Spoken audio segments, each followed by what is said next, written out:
One time for the old times in the East Bay. It's the coach. This is our second of two here on this opening Monday night. Coming up, the Oakland Raiders, playing in likely their final home opener in the 5-1-0 as they host their division rivals, the Denver Broncos. I'll be back to make sense of this opening weekend at halftime, but first, we're out to the Bay Area. Standing by, Brandon Godden and Charles Davis. Coach, there will be time for reflection, certainly as the season goes on, but for what might be the final time in the East Bay, it is opening night of the NFL season here in Oakland, California. This was the scene a few minutes ago. The folks around the stadium clad in silver and black going to make every last game played in Oakland count. They're ready to go as their Raiders get set to match up with the Denver Broncos. Alongside Charles Davis, I'm Brandon Godden. And Charles, a new season finally here. We had the great one Thursday night. All sorts of intrigue in the games yesterday, and now we put a bow on this first weekend with a good one here tonight. We do put a spotlight on key games, don't we? Even key nights. Thursday night has become a spotlight night. How about Sunday night? But there still is some magic to playing on Monday night, and these two teams are feeling it.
Now the kicker, Brandon McManus, about ready to get us started. And off we go from Oakland. This will be taken in at the 1. And he'll get it up to about the 26-yard line, just across the 25. Derek Carr is set and ready to roll as he leads the Raiders out onto the field. Carr in his 6th season, 28 years of age, former second-round pick back in 2014. And a lot of people feel this is a critical season for Derek Carr as a Raider. Remember, there were whispers that the Raiders might be in the market for a QB in the draft, even contemplated maybe making a run at Kyler Murray. But in the end, they stood pat with Derek Carr, hoping that he's the long-term answer. Now the first carry for Doug Martin. And an early how do you do right there as they're going to bury him in the backfield. It'll go as a loss of 3 right away, and it's 2nd down. Okay, there's a tone setter. First play from scrimmage, stuff him in the backfield. You know what they were doing last night in the hotel room? Visualizing exactly that. That's what they were thinking about. Making that play, having leverage, lower than the offensive lineman, getting into the offensive backfield, knocking someone down. Just what you said, set the tone early for this game. Jeez, you are fired up. When I see a play like that, I can't help it. A 3-yard loss to start the drive. They'll look to make that up and then some on 2nd and 13.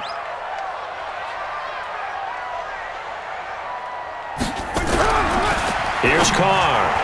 And nearly an interception here on their opening drive. But instead, 3rd down. And the offensive starters here for the Raiders. And last night, we were discussing some of the changes they've made offensively during the offseason, and we know it helps for them to have the first game at home. Hopefully this crowd, which we saw coming in, they've been here for a while, ready to go. You and I should have joined the tailgates, that's for sure. They're going to give them plenty of encouragement. They'll try and ride that wave and get their first victory of the year. And this opening drive not going to plan. This is now 3rd and 13.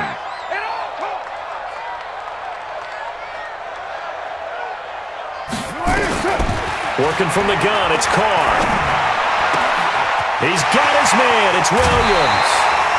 A great pickup there, 35 yards, and obviously the first down to go along with it. Well, things are looking pretty darn good on this first drive, aren't they? Came right out, set the tone, this time with a big pass play. And if the peek behind the curtain that they gave us or their game plan, I don't think that's going to be the last one we see. I think you're exactly right about that.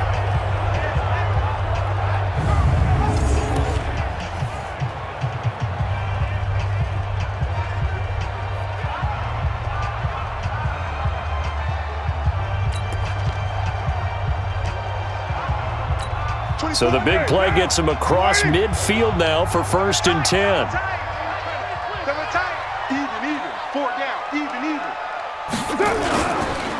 They run the counter with Martin. The Pro Bowler Muhammad Wilkerson brings him down. And here's a look at the defense for Denver. Outside linebacker Bradley Chubb was selected 5th overall in 2018 by the Broncos because they expected him to be an immediate impact player, and that's exactly what they got.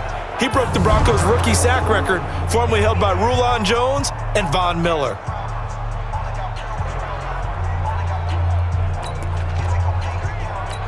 The last run good for 2. Here's 2nd and 8.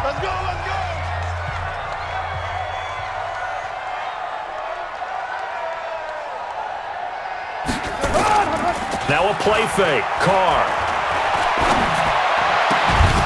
And that going to be incomplete. A lot of contact, no call, and it's 3rd down.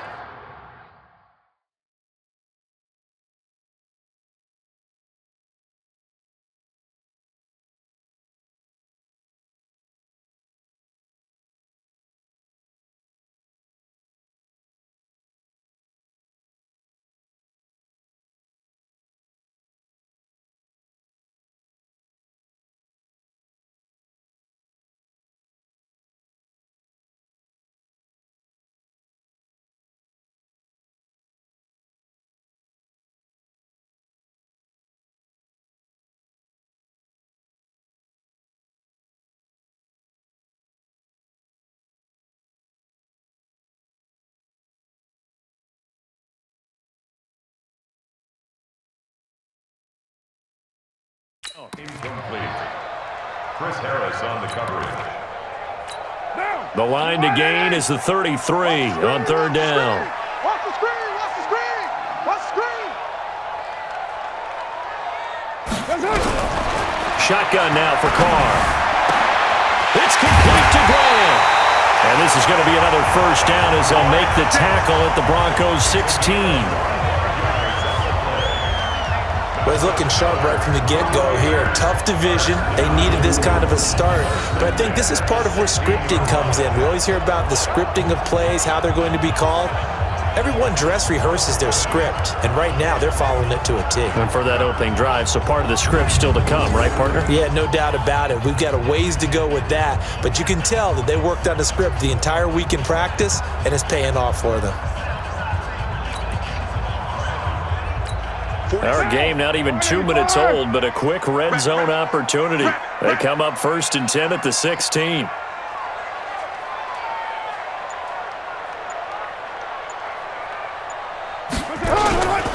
Back to the ground, Martin.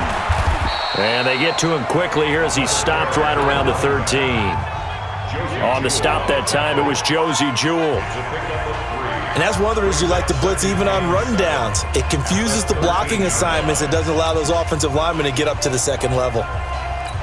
3 yards on that last carry. Here's 2nd and 7. Hey, we're good, we're good. 180.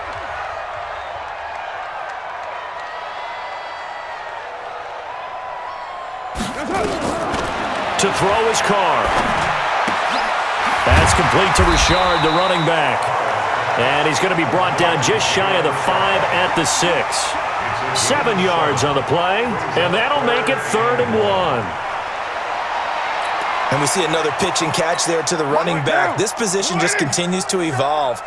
They become just as critical to the passing attack as a lot of receivers, tight ends, because their ability to make people miss in the open field can really generate big plays for an offense. They'll run it. Here's Martin. And he's able to pick up the first before he's brought down inside the 5 at the 4. They only got 2, but that was enough as they'll convert to make it 1st and goal. A stop there on 3rd. They could have held them to 3 on this opening drive. Now they have to bow their necks on 1st and goal. And if I'm looking at this from the offense's point of view, that's a big-time pickup right there, and I go right at them with another momentum play. I go quickly and attack them because right now they probably have their heads down a little bit since they didn't stop them on 3rd down. So another 3rd down conversion, and now they've got a 1st and goal.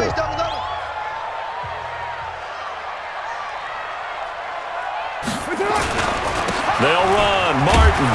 And he's going to get him about 3 yards closer. He's down to about the 2. Brandon, all things considered, they have to feel pretty good about getting that type of a gain considering the blitz that they just had against them.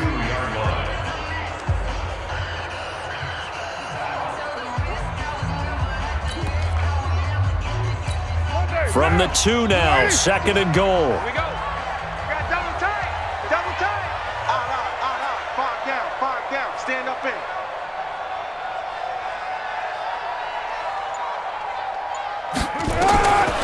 Throwing now is Carr. And that is caught. Touchdown, Raiders. A.J. Derby there to make the grab. And the Raiders drive right down the field and score on the opening drive. Excellent start there. First drive of the season. Big-time success putting it in the end zone. And remember, that was done without any real map of how to do it. In other words, the deeper you get into the season, you get game film to work off of, tendencies to work off of. The first drive of the season, things can be entirely different than what you've seen in the past. It's a really good job of execution by them. Now for the extra point, Daniel Carlson.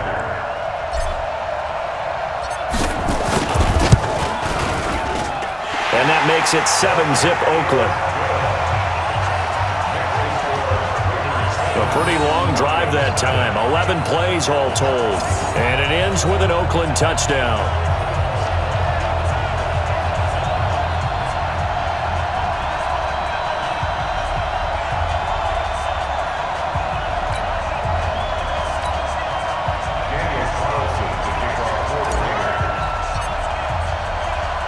Following the touchdown, ready to kick it away is Carlson.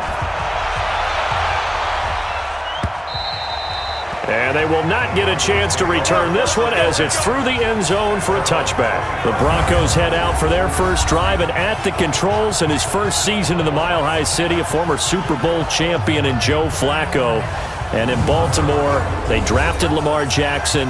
Eventually, he would take over for Flacco week 10 a season ago. So Flacco out.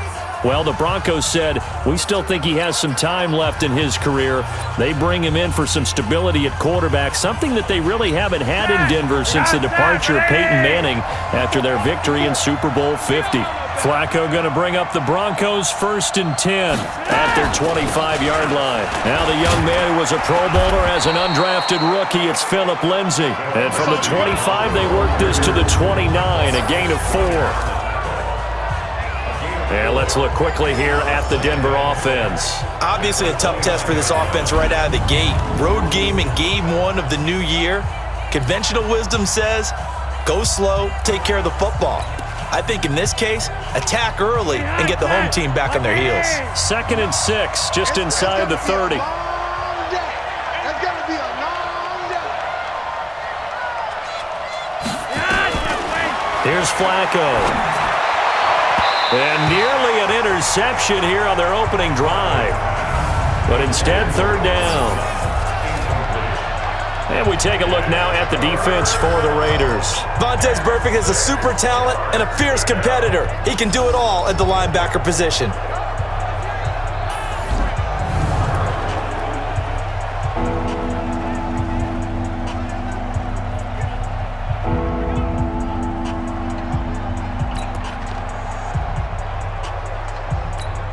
So after the 2nd down incompletion, they'll come up now against a 3rd and 6.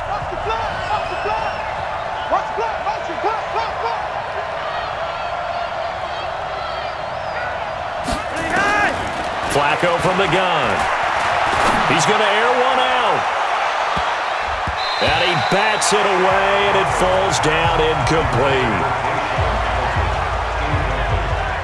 Well, that certainly looked like something that they discussed all week in practice getting ready for this one.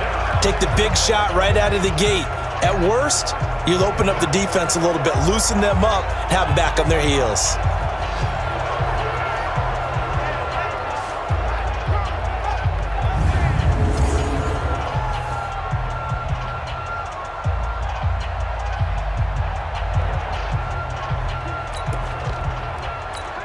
Second-year punter Colby Wadman out there now for the Broncos. Back deep, Antonio Brown.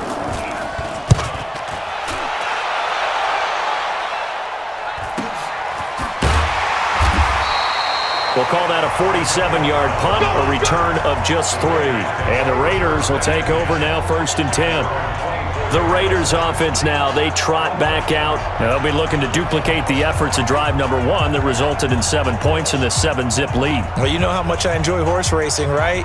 Looks like they caught a flyer out of the gate, as they would say when you're running the big-time races. Means they get out to a fast start. They're setting the pace, making the other team chase now.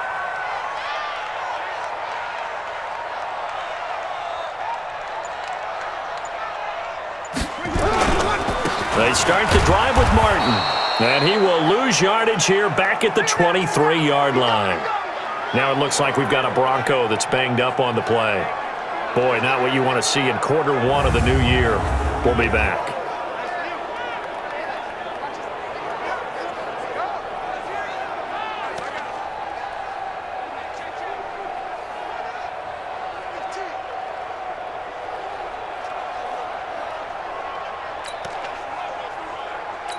A loss of a yard there to start out. That leads to a 2nd and 11.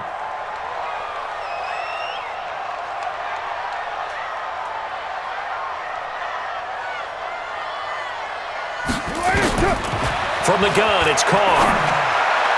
And his throw's going to be incomplete. Tyrell Williams was the intended target, and it's 3rd down. Well, unless there's a postseason meeting later in the year, this is most likely the final time that the Broncos and Raiders will play in Oakland. Of course, so much history between the two since their inaugural season in the AFL back in 1960. Broncos and Raiders, they've been locked together in the same division, facing off twice a season. Into heavy traffic, and it's intercepted. Picked off by Justin Simmons. And he's going to take this one back to the 37-yard line. When you're in man coverage, you have help over the top, you become a much more confident defender. Trail the receiver and know that someone over the top can make a play, and that's exactly what happened here. The free safety coming up with the interception.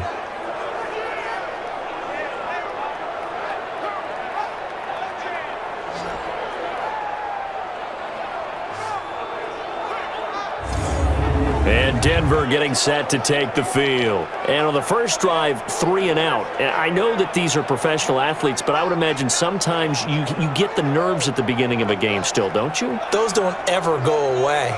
And typically what I've heard from guys and what I remember from playing, if you don't have nerves at the start of a game, it's not going to be a great day for you. You're not really ready to play. So finding a way to harness those nerves and not let them affect you in a negative way, that's what all the guys are looking for. Line of scrimmage, the 37 on 1st and 10. This is Royce Freeman, second-year man from Oregon. And they're going to have this across midfield and inside the 45. Just like that, a pickup of 20 on their first play from scrimmage. Tremendous blocking by the interior of the offensive line. They didn't just gash him there. They blasted a gaping hole for him to gallop through. I think if he comes back to the huddle, he better be giving them a whole lot of credit and thanking them for that much space to rumble. Wait, like it is. In your face.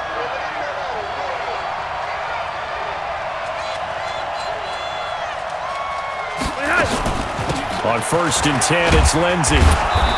And he'll get it inside the 40 to the 39. They give him 4 yards there. It'll be 2nd and 6. I call that play a success. A nice inside run sets up a very manageable 2nd down. A very solid gain on that play.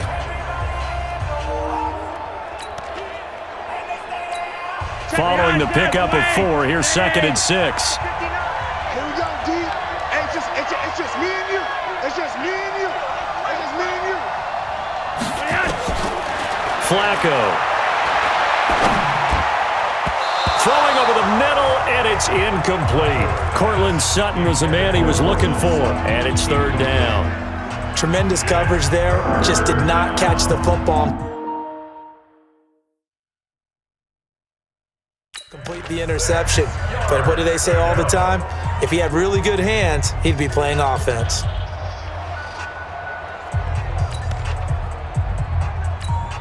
The line to gain is the 33 on third down.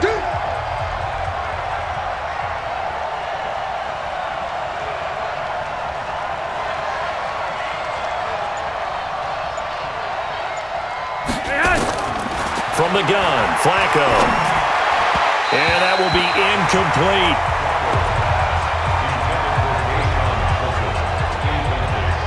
Not only was the call spot on, how about the execution of that defense right there? The zone was absolutely locked up tight.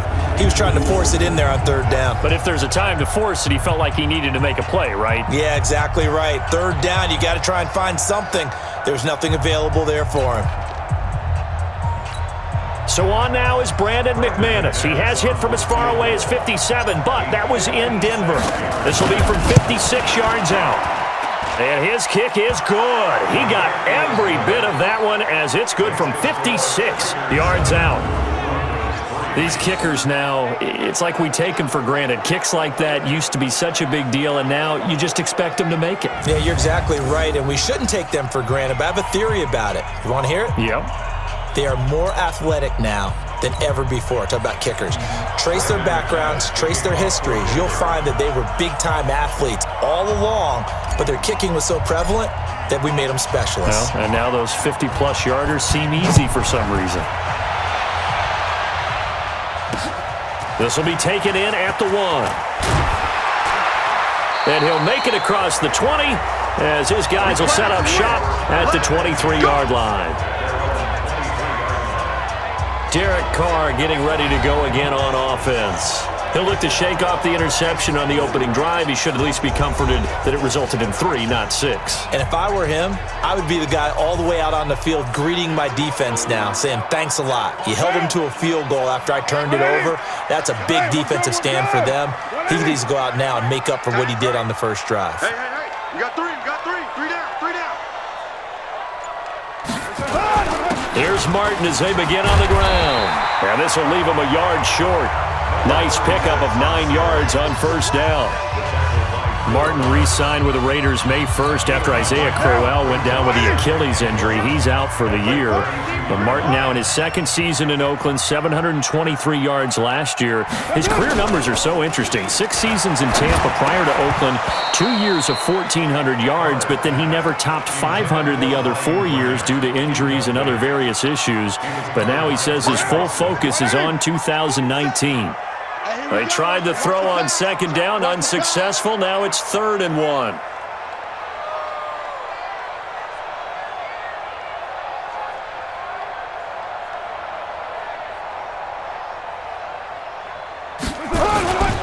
They run, Martin. And they get him down, but not before he takes it across the 40-yard line. That one will go as a gain of 11. Raiders having a first down as well. Coming in, he really liked his chance of having a big year based on a terrific offseason. And runs like that on opening weekend show that he's right.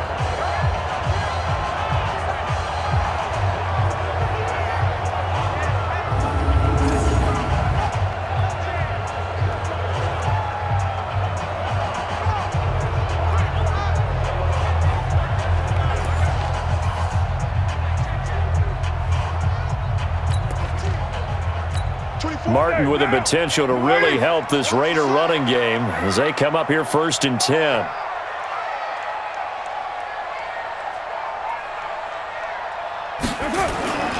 Now a handoff here to his running back. And he'll get this up past the 45 to the 47. Sua Craven's up to make the stop. Tough running there. That's a hard-earned 4 yards. Yeah, those are the unsung kind of runs. They don't fill up the stat sheet, but they do set you up in good position on second down.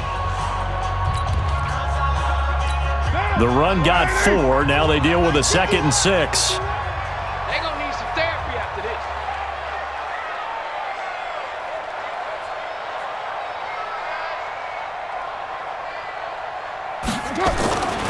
Now Carr. This is caught by Antonio Brown.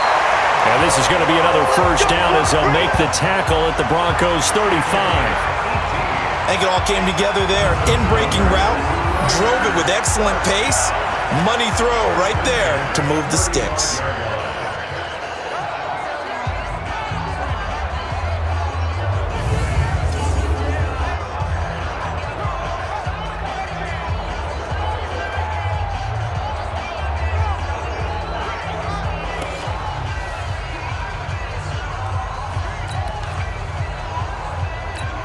Carr now, 5 out of 10, 50% throwing it. Not so hot, but he does have a first down.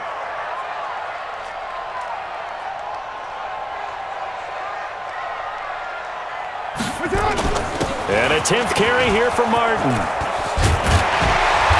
And he's going to be taken down here with a penalty flag on the field. Holding offense.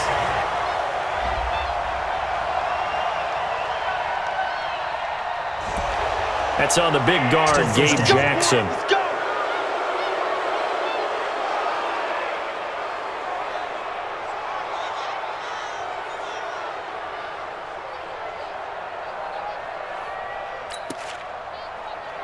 Down.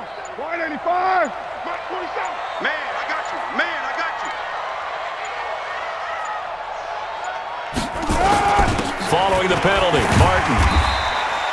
A good productive run there on first down. He winds up getting 8. Well, they're making an effort to get the ground game going tonight. So far, it's working. I like what we're seeing from the offensive line. They seem to have the leverage going and they're controlling things and reestablishing the line of scrimmage, moving that defensive front backwards. But also like what the runner's giving us, too. It appears that he's been waiting all day long to get out here and take off. Throwing on second down. Carr. Caught by Jones. Well, they are able to stop him, but he does take it all the way to the 2. A very nice pickup of 33 yards. That's just flat out a beautiful throw right there. It was a rope. That's maybe the speed you would see on a slant, but he threw that downfield with that kind of pace. Now, if he throws that one with any type of arc, puts a little air under it, that play doesn't happen. He had to fire it in there, and he did exactly that.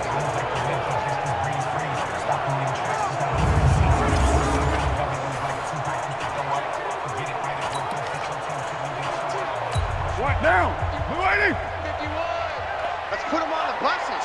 Let's put that team on the bus. 282. This is Josh Jacobs, the Alabama man, with his first NFL carry. Now he is going to be stopped cold behind the line of scrimmage. That's a really alert defense there because they saw the heavy look come in from the offense, countered it with extra linebackers who brought a little bit of speed and heft, and able to really make a big-time play for their defense. Back at the 2 now. Here's second and goal.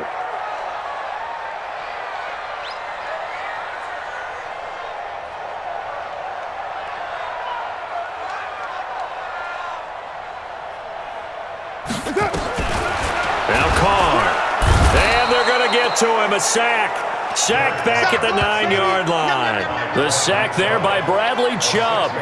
When you're this close to the goal line, you got to expect pressure from the defense, so the ball's got to come out fast. Got to get out of his hands quicker.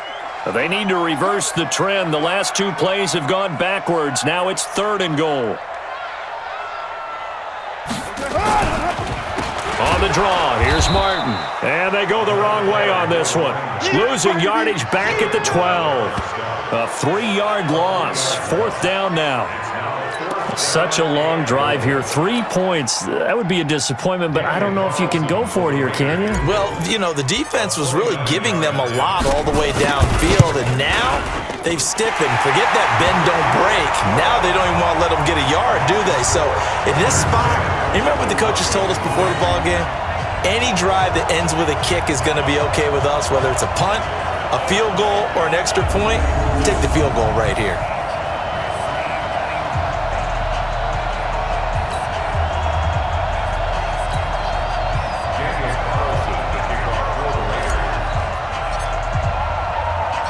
After the made field goal, Carlson now sets up to kick this away.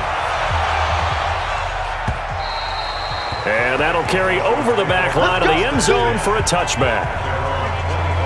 Here's the Denver offense now as they get set to take over here. They've shown precious little here offensively thus far as they try again with a first down now.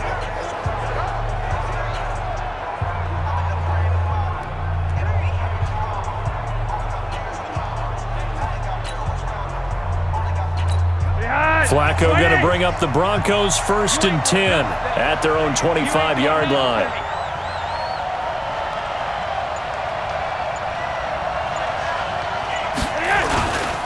The drive will commence with a run by Lindsey, and he'll be upended at the 28-yard line. Just a 3-yard gain there. Not much happening there on first down. I thought there might have been a hole for a split second. Yeah, but it dried up pretty quickly, didn't it? Closed fast.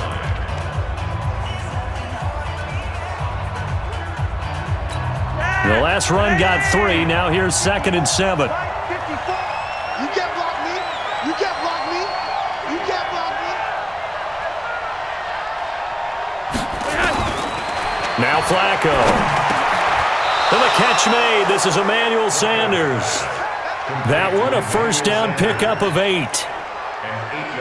The 6th season in Denver now for Emmanuel Sanders after those 4 years in Pittsburgh. And you may recall Sanders tore his Achilles December 5th last year in practice. But before the injury, he was on his way to another 1,000-yard season. Would have been his 4th in his first 5 years in a Bronco uniform. Now at 32 years of age as he tries to return to full speed. They run on first down, but it only produces a gain of 2. It's 2nd down now. 2 yards on the pickup there. It'll be 2nd and 8. They tried a quick hitter inside, but that one was swallowed up because what they're hoping, those big defensive linemen will take the bait and move laterally and open up a crease that they can run through. Didn't happen on that play. From the 38, Flacco. And he fires one that's intercepted. Picked off at the 49. And a return across midfield into the 46-yard line. And he may want to track down that football because that's interception number 1 on his career. You're saying that's going into the trophy case? I'd put it there. Yeah, no doubt about it. That's when you ask the equipment guys to make sure they hold it for you after the game. But if you play in the back 7 on defense, that's part of your job, finding ways to take the ball away from the other team. And now Oakland ready to take the field. And last time they were able to churn some clock. They got the field goal, added on to their lead, but that was a drive that was so long, it should have ended in a touchdown. You know that's how they felt. And we'll both be headed to the airport after the game, but we probably should go to the post-game press conference because someone's going to ask the head coach about this drive, and he's going to profess that he was happy to get points, and we know that's not true. Yeah. Okay, after this type of a drive, not getting a touchdown, a huge disappointment. First down, here's the run with Martin. 7 yards on the pickup there, and it'll leave him with a 2nd and 3. Despite the blitz, they're still able to pick up a nice solid gain. The disadvantage of blitzing often alters the normal spacing and run fits and leaves creases like they were able to exploit right there.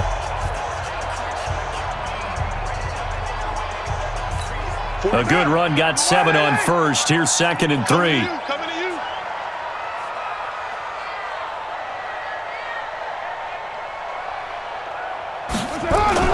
On play action, now Carr. Nowhere to escape, and he goes down. Credit the sack to Von Miller. Well, that's the 2nd time he's been sacked so far in the first half, and if they have designs on having a big year, on going anywhere, they've got to find a way to keep him upright so he can throw the football.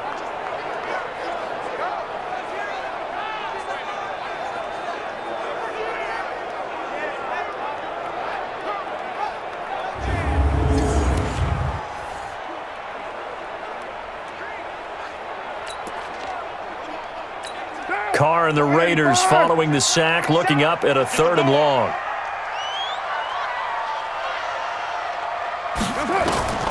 From the gun, Carr, he's going deep for Brown.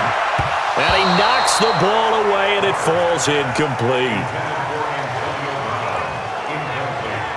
Certainly looked like they were getting ready to convert there on 3rd down, but what an effort to get his hand on that one, knock it away, and brings up a 4th down decision.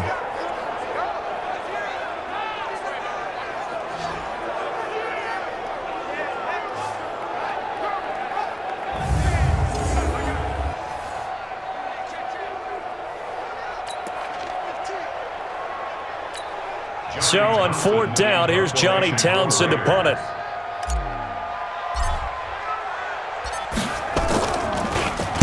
And this is away. It's a high kick, and he got all of it. Let's go, And Denver getting set to take the field. And following the interception, just any interception, are you a little bit more cautious when you start that next drive, or no, you just throw that out the window? I think you are. I don't think that there's any way you can run back out there and go, totally didn't affect me. Let's just go ahead and be loose with the football again.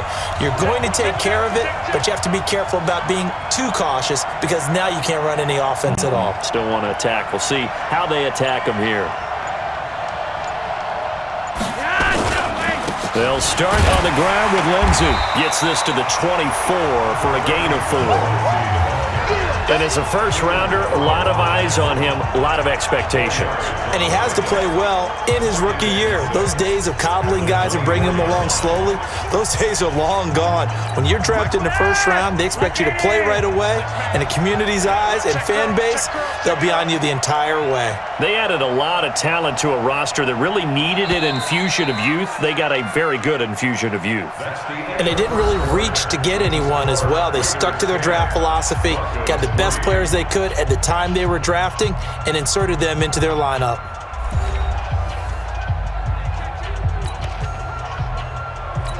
They'll come up 2nd and 6 now from the 24. Rip left, rip left.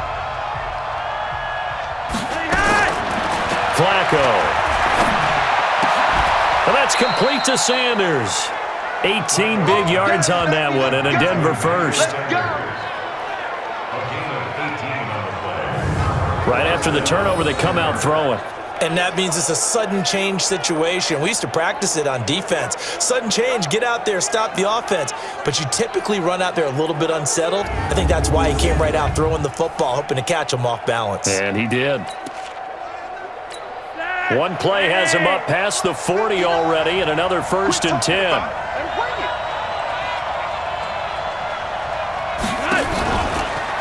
Flacco on the give to Lindsey. And this play will be blown up. He'll lose yardage back at the 38. It's a loss of 4 on the first down play. It's a tough one right there. He ran right into the teeth of the blitz as the linebacker was freed up in order to stuff that one for a loss. I think quarterbacks got to see that. Got to find a way to audible into something a little more advantageous.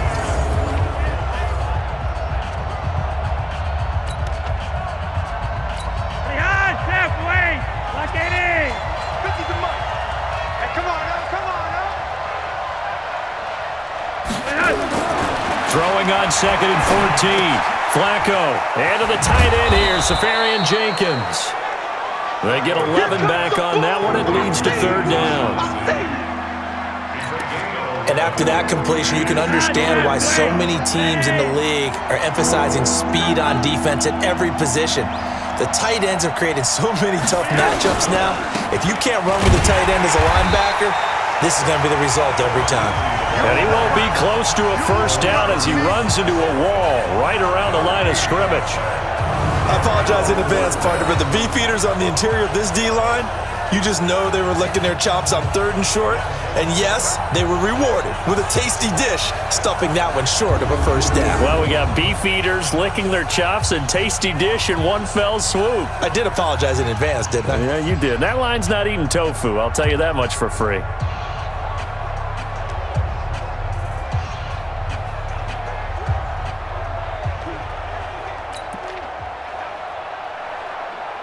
The Broncos send out their punter now as he'll kick it away for the 2nd time. He steps into this one, and this is a rocket.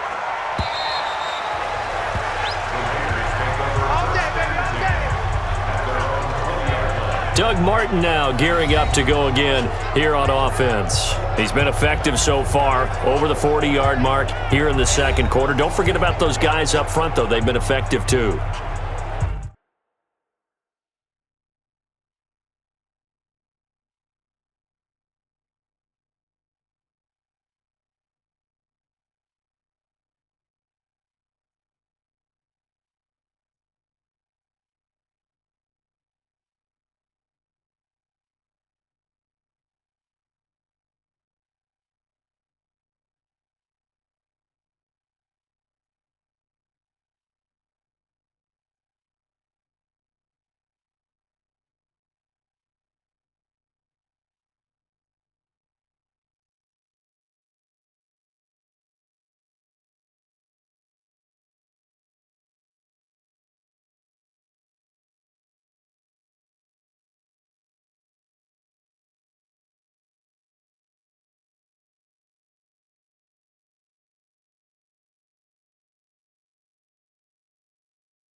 The leverage game has been in their favor. They've been the ones who've been able to bend their knees, drop their hips, and get a little bit lower than the guys on the other side of the football, and they've moved them out of the way for the runner. Sometimes that's tough for those big fellas. Not an easy thing for them to do.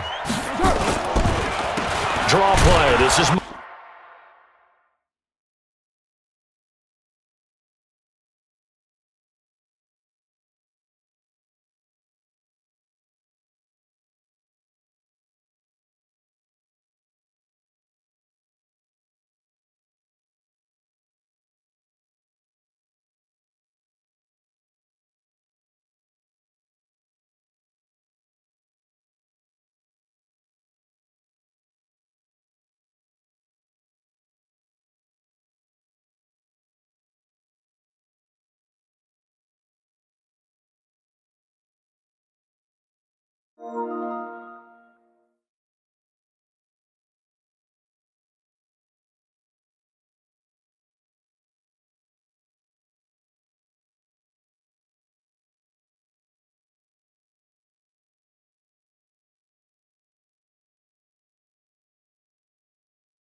And he's going to lose yardage here. Back to his own 18.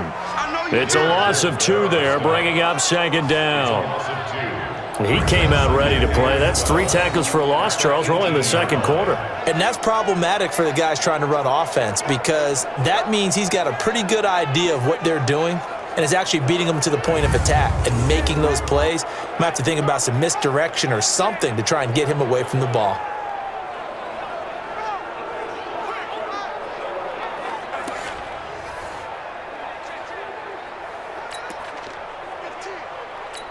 So the opening play of the drive goes backwards. Now they'll come up on 2nd and 12.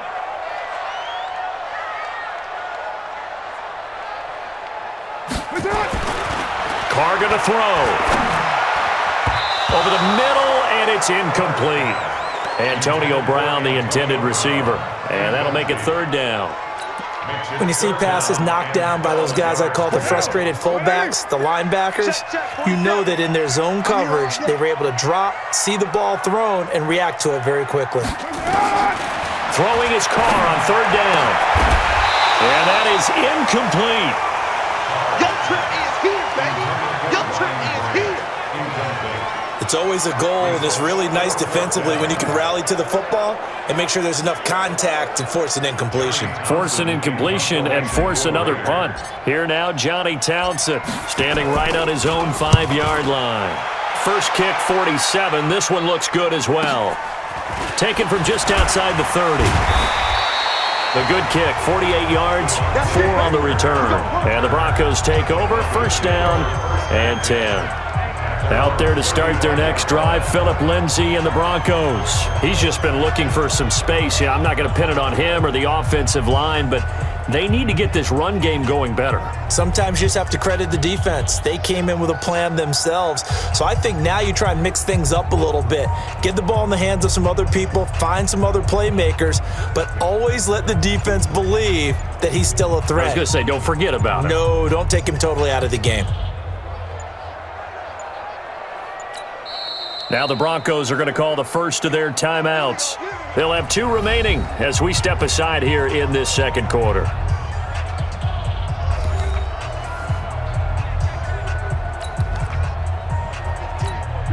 The Broncos onto the field, ready to start their next drive. The crowd may be losing just a little bit of the edge after back-to-back punts.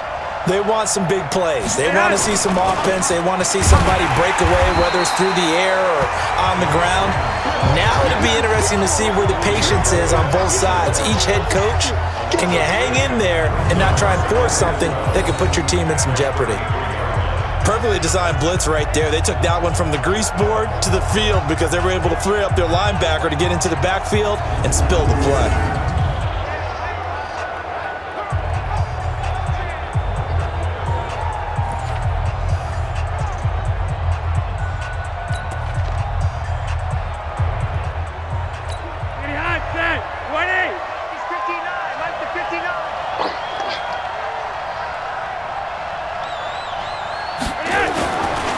Second and 12. Flacco, man open. He's got it complete to Cortland Sutton. And he's corralled at the 40, but not before picking up 8. In so many ways, throwing the hitch route is actually one of the safer things an offense can do. Get the ball out to the receiver as fast as possible, hope he's got man-to-man coverage, and hope that his athleticism wins on the perimeter. Flacco looks to throw. And the throw there going to be incomplete. They went with the dive look that time on defense, just flooded the field with defensive backs, blanketed everyone, took away all the passing angles, thus the incompletion.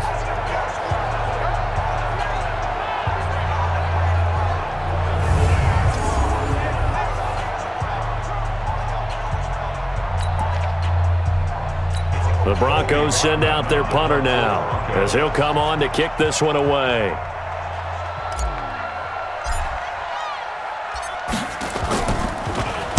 And he gets this away, and look at this. This is a good one.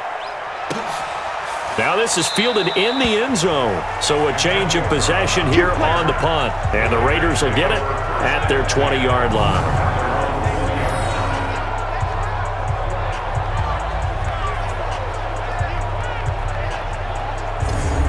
Getting set to go again as we look at the back heading onto the field again. And he's had his chances in this game. He just hasn't been able to find any daylight so far. Patience, patience, patience. And that's the hard part for a runner because they expect every run to be a big one for something to pop. So they have to sometimes go through the struggles before it happens for them later in the game. But you got to give credit to the rest of the team. They've worked around the fact that he hasn't had his normal big game. Yeah, despite his struggles, still winning here in the second quarter. Tackled by Bradley Chubb, the number 5 pick in the 2018 draft. 2nd and 9 now from the 21. Operating from the gun, Carr. He's got it to Williams. And they're going to get this beyond the 40 before he's taken down. That one a gain of 20 and a first down.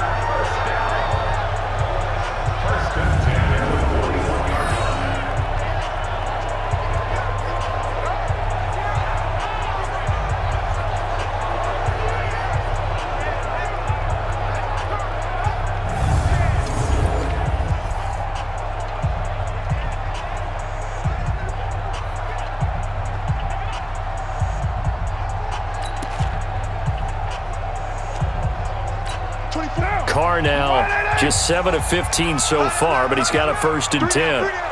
Hey, check. 3 down.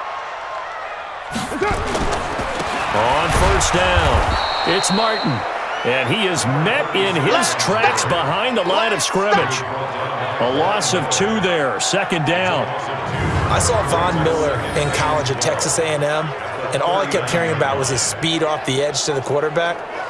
But what impressed me, his balance and his ability to take on blocks and be a force in the run game as we just saw there.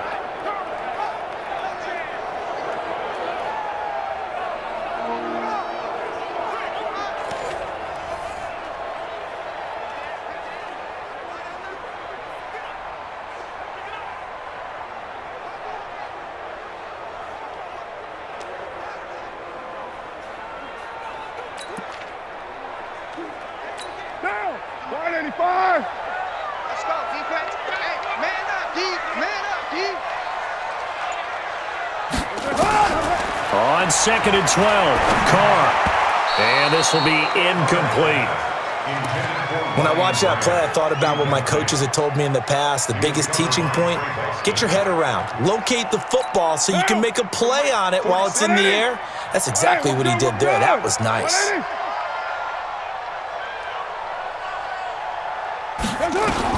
On 3rd down, Carr. Oh, he's able to outmuscle him here as he pulls it in. And this is going to be another 1st down as they'll make the tackle at the Broncos' 41-yard line. I know many people like to throw to the tight end, maybe in a little flexed out position because he creates mismatches with his size. But slot receivers do the same thing with their quickness, their speed, and their route running savvy.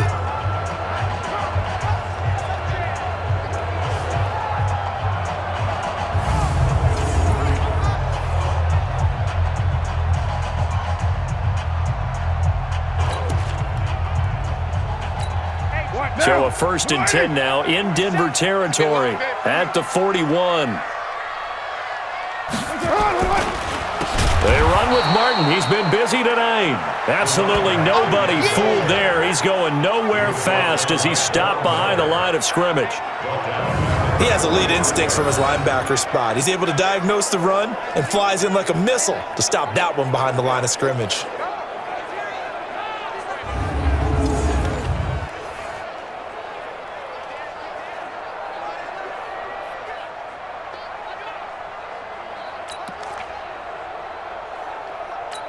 Now, 180. 47. Check pass. Check pass.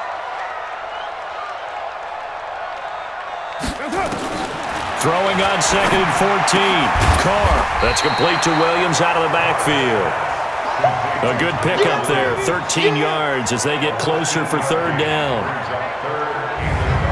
Barney sold the go route really well. Thought he was going deep, then curled it back inside for a nice completion. DBs love when they pump the brakes, don't they? Yeah, that's really a whole lot of fun. It's almost like you said, listen, if you're going to sell the go, just go, and let's see who's faster. The Raiders on 3rd down. 5 out of 9 thus far. They need just a yard here. It's 3rd and 1. Carr gives to Rashard. And he's going to have the 1st down yardage as he's down at about the 30-yard line. They only get 2 there, but on 3rd and 1, that's all they needed to keep the drive going. That's quite a spot there for his first carry of the game, but obviously they had plenty of faith in him, didn't they? No question about it. And here, why not go with the fresh legs? Able to push forward, pick up that 1st.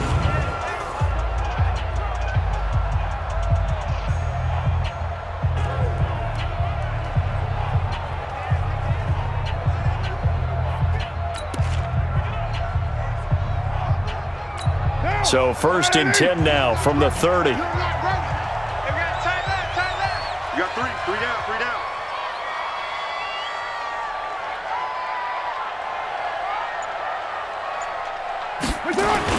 Back to the ground. This time it's Martin.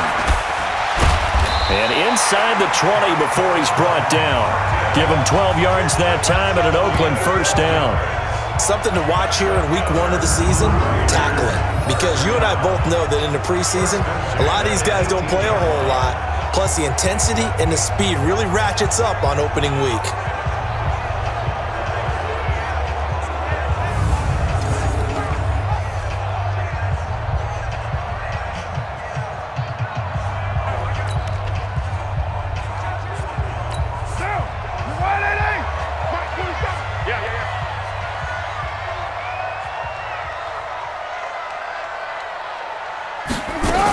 They'll run on 1st down. Richard, and he'll take it from the 18 to the 15, a gain of 3. Well, if the coaching staff's doing a good job upstairs, they'll file away what they just saw from the defense right there. They sold out to stop that running play. I'd say keep that in mind. They want to try that again. Go play action, hit them over the top. On 2nd and 7, Carr, and it's caught. And he's brought down.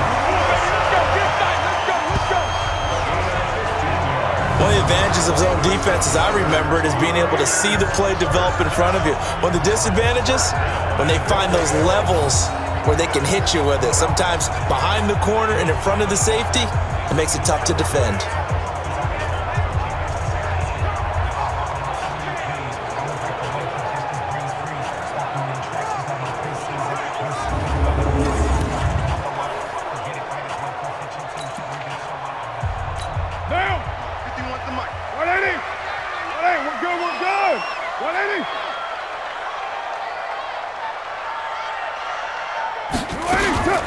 They'll run for it with Martin.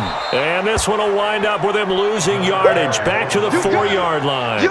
That's going to wind up a loss of a full 3 yards on first down.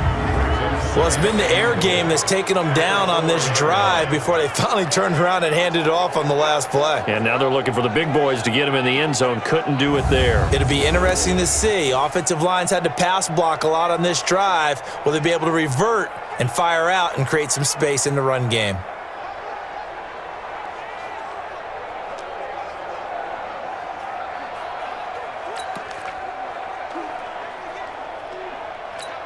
From back at the 4, here's 2nd and goal. I want that. Give me that ball, defense. Give me that ball. Give me that ball,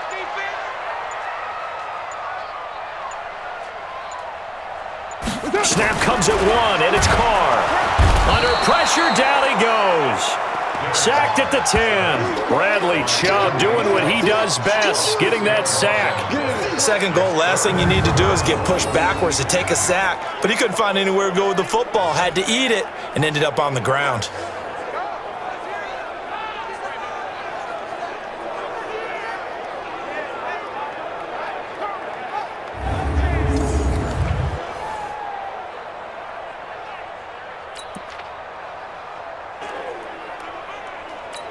They need to reverse the trend. The last 2 plays have gone backwards. Now it's 3rd and goal. Here's Martin.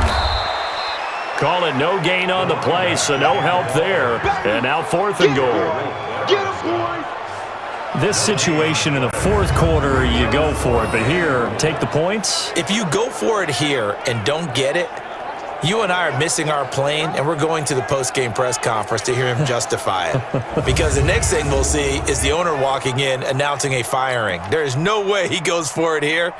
Get the field goal. It's the first half of the game. You've got time to make it up. Carlson able to put this one through. And they will stretch their lead to 10 now at 13-3. Last season for Carlson, bit of a strange rookie year. Won the Vikings job, then was let go week 2 after going 0 for 3, but he picked things back up. Remember, he was drafted to cure their kicking woes, and he ends up going 0 for 3 against Green Bay, including the potential game winner. Gets cut, picked up by the Raiders, 16 for 17 the rest of the season. I'd say at the end of the year, a pretty good success story. After the made field goal, Carlson now sets up to kick this away.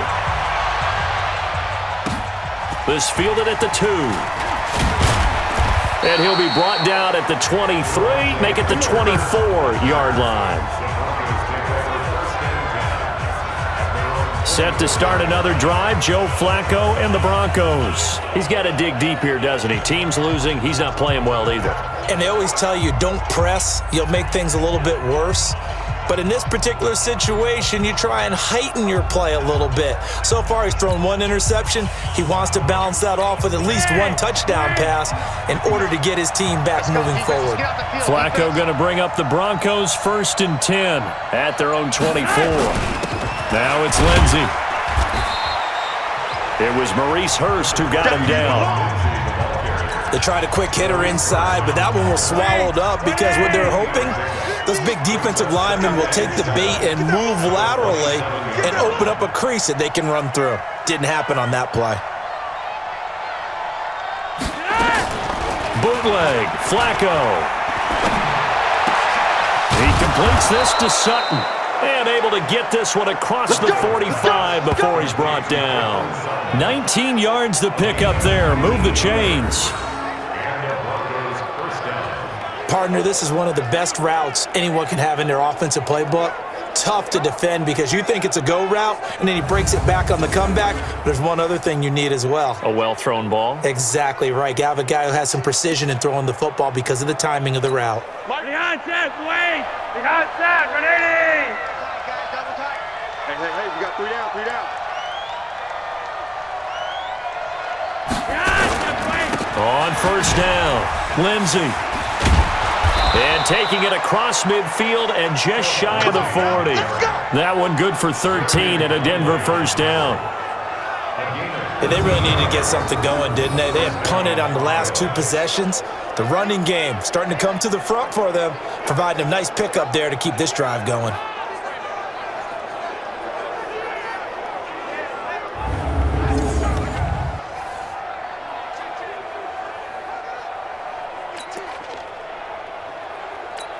This offense finding its legs now. Here's another 1st and 10. You ain't got nothing.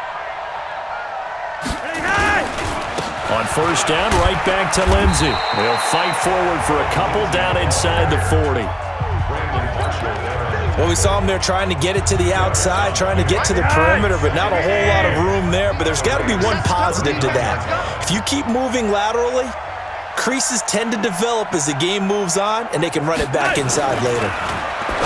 From the 39, Flacco, and that is incomplete. A lot of force bearing down on him there. He could not hang on. It's 3rd down. You get a tight end like this, and you know he's used to dishing out punishment, but here, he's the one that has to absorb the contact, and as a result, unable to hold on to the football. The Broncos on 3rd down. Not good. 0 for 4 thus far. This is 3rd and 8. Operating out of the gun. Flacco. Got him in. He finds Sanders. And he's going to have another 1st down as the tackle comes at the Raiders' 23.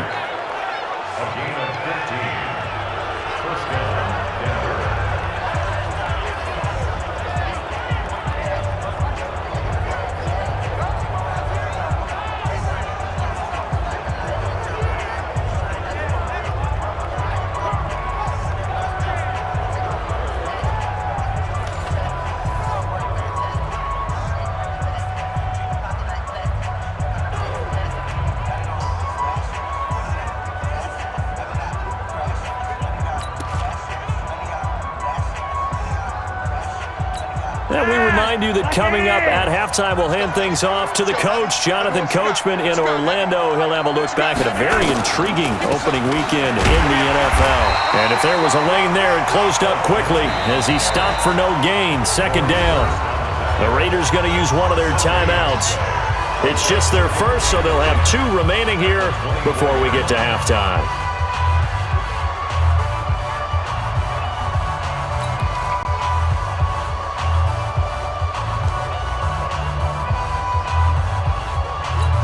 So after the run for no gain, here's 2nd and 10.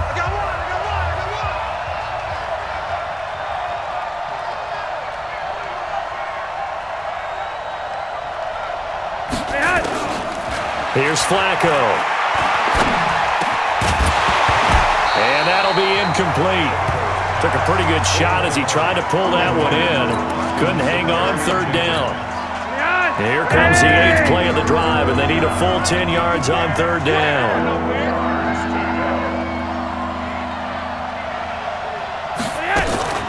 Flacco leaves to Lindsey on the draw. And they'll get to him short of the 1st down at about the 16. 7 yards on the carry there, but now they're staring at 4th down. Now the Raiders going to go ahead and use the 2nd of their timeouts as they'll head to the sideline and talk over what to do next.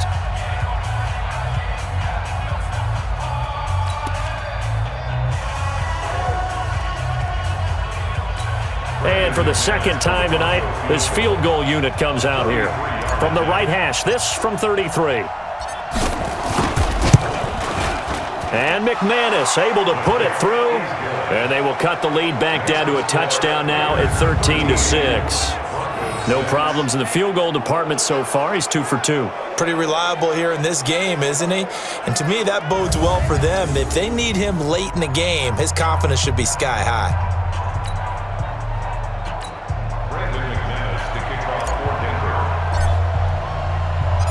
After splitting the uprights, McManus to kick it away. And this will be a touchback as that sails over the end line. Derek Carr and the Raiders set for their next possession. And maybe he's starting to wave the white flag a little bit. He's playing pretty well, but the pressure, it's got to him. Has to find a way to step around it, step through it, or just handle it. Because as you mentioned, he's having a pretty good day overall. Just the hits keep coming and taking those sacks. That's not the way that they want to finish a ball game with their quarterback on the ground so much. Now, he'd like to stay upright. When he's been upright, he's been pretty good. On the draw, Richard. And not much to speak of. Call it a 1-yard gain up to the 26. Now the Broncos going to use the second of their timeouts as they'll talk things over prior to this upcoming second down play.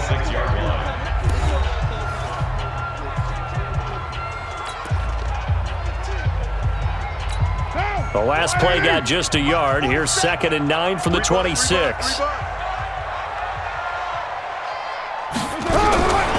Working from the gun, it's Carr. Nowhere to escape, and he goes down. The man who won a Super Bowl MVP award across the bay in Santa Clara, Von Miller, his 2nd sack of the night. The amount of sacks that they've absorbed in this game is absolutely extraordinary. Let's just face it. This offensive line, flat out, cannot handle this pass rush. It's been demonstrated time and time again.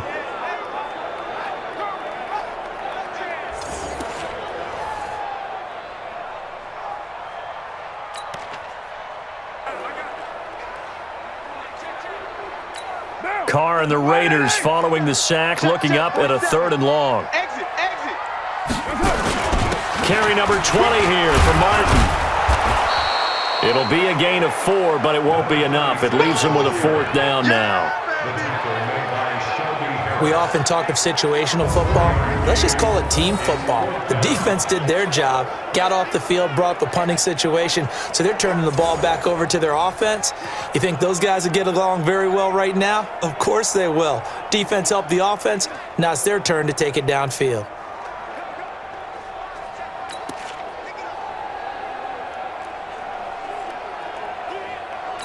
Here now, Johnny Townsend, as he's on to punt for Oakland. He's been a busy man here in this first half as he gets it away. It'll be a 48-yard punt, 5 there on the return. And the offense will take over with a new set of downs. Well, week 1 finally wrapping up here tonight, but more football coming your way Thursday night. It'll be the Buccaneers and Panthers in an early season NFC South battle in Charlotte. A little under 30 seconds to go. We'll see how they play it here on 1st and 10. To pass, Flacco. Into heavy traffic, and it's intercepted. Picked up by Carl Joseph. And he's given his guys a shot for late points as they will take over in range for a field goal or maybe more. You're trailing, you're trying to get points late in the half. I absolutely understand that. But remember, it's all about the ball. And without the ball, you can't get those points. They just turned it over. Now you got to be careful because that deficit can get a little bigger on the other side with that good field position they just took over with.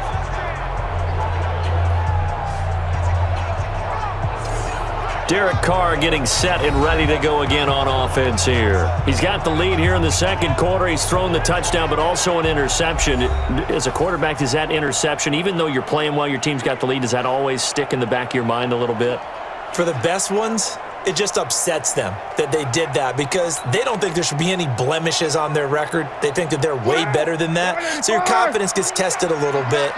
Being able to go back out there, maybe throw another touchdown, that'll tamp that down in a big way. Yeah, because he's looked pretty good to this point. And he'll go down right on the edge of the red zone following a pickup of about 7 or 8. It's a gain of 7. Brings up 2nd and 3. So we have reached halftime here in the final game of opening weekend 2019. As we'll send you back over to Orlando with our EA Sports Halftime Report, here's Jonathan Coachman. Okay, Brandon, thanks very much. Welcome in, everyone, to our EA Sports Halftime Report. Let's get you caught up on what's going on around the NFL. We'll get our tour started out at Venerable Soldier Field in Chicago. And those two are tied up as they play the second quarter.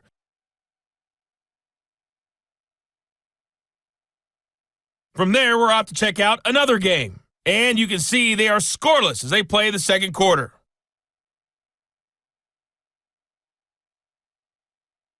Lastly, let's check on one final game for you.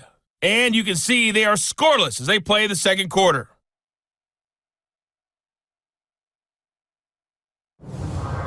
In our game, it's been the play of Derek Carr that's led the way. He's thrown for close to 200 yards already, and that's helped propel his guys into the lead. As we send you back to Brandon Gaudin. We'll see if Week 1 fatigue becomes any kind of a factor as we are back underway in the second half. And this will not be returnable. It's out of the back of the end zone for a touchback. Now Joe Flacco and the offense heading back out onto the field. And he's had some time to chew on that interception he threw on his last drive back in the first half. Well, normally we say you want to get him right back out on the field and play again, right? But as you mentioned, had the halftime, had to stew about it a little bit. Maybe he'll have a chance to relax a little and kind of laugh and chuckle and let it go. He'll hope to respond positively here to start the third quarter. Second half starts with a run by Lindsey. And he is met quickly in the backfield. Down he goes, folded like a lawn chair. You know, despite the scoreline, I think they've got to like where they are here. They're on the road in just one big play away from getting right back in this game. I'm going to follow right along with you because the spot they're in now is a credit to their defense. They've kept them in it by making the plays that they've made, and that just means you're one big score away from being right back there. Now the question is, can this offense step up and make that play? Because that's been an issue for them in this game. After the loss to start out, here's 2nd and 11. You got nothing to run. You got nothing. Now it's Flacco. Nowhere to escape, and he goes down. Vincent Mayowa in there to get him. It's a loss of 5. Okay, you know my bias is about to come out here. A lot of people think that the offense is just moving in the wrong direction. I'd say they're moving in the right direction because the defense is pushing them back. Former defensive guy. Now, as a quarterback, 3rd and long, you really got to rally the troops here, don't you? Yeah, you do in a big way, and what else do you have to look out for? More pressure coming at you because it seems to be working pretty well. Now, after the sack, Flacco and the Broncos come up 3rd and long.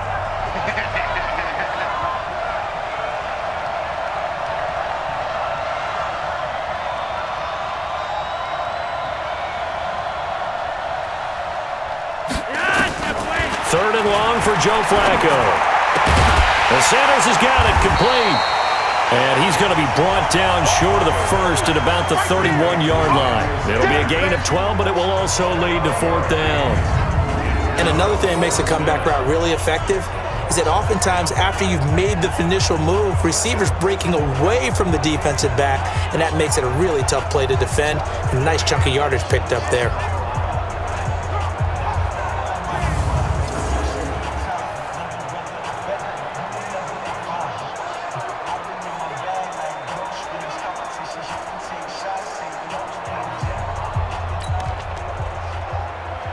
The Broncos send out their punter now.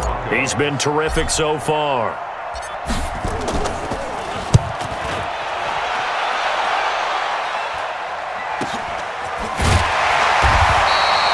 So possession goes over here on the punt. And possession will switch hands, 1st and 10.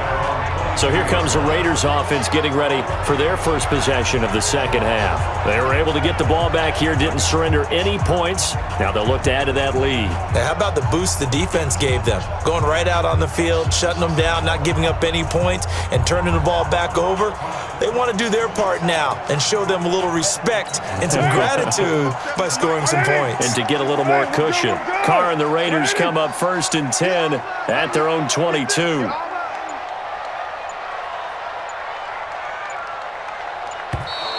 Play clock down to 0, and this is not the way to start a drive.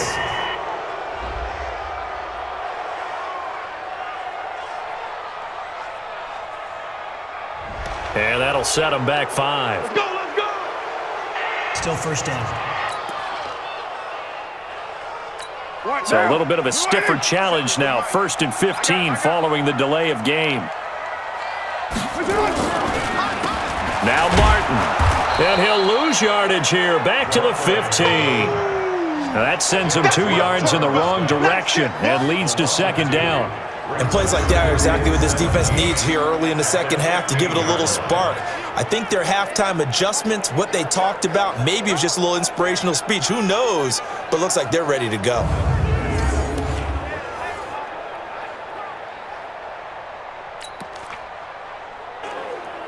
Now, 180.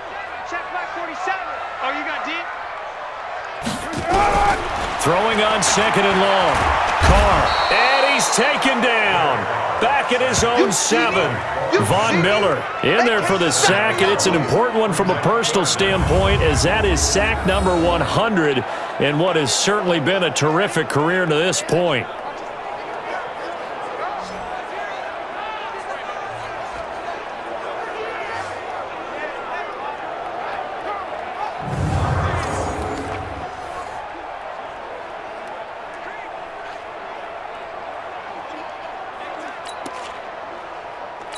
After the sack, they'll come up now 3rd and long. Yeah, I wouldn't be surprised to see them run the ball here just to try and get some space. We got three, fellas, we got 3. No run call here. They'll look to throw instead. And that will be incomplete.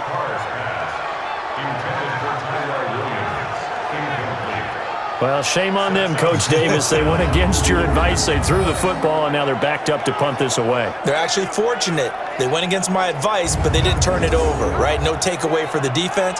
They'll punt it now. They probably could have gained a few yards if they ran it, though, and helped out with field position.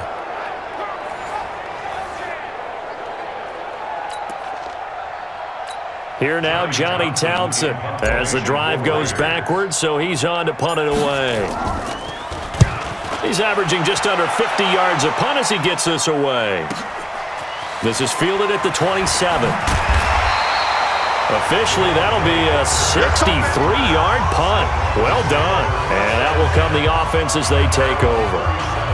Here's the Denver offense now as they get set to take over here. These guys had to punt their last possession, and that's become too familiar of a refrain. Too many of these drives just wound up going nowhere. But you know how in baseball, when the pitcher gets a base hit and he's on base, they bring his jacket out to him to keep him warm? A lot of times the punter goes to the sideline, puts on sweatpants or a wrap over his leg to keep it warm. He might need a massage from the trainer right now from all the work he's getting. And he'll be stopped right at midfield. A Bronco first down there, 12 yards on the play. First downs have not come easy, and neither have runs like this throughout this game. Absolutely not. He finally felt like, whoa, a sigh of relief. We got something going in the running game.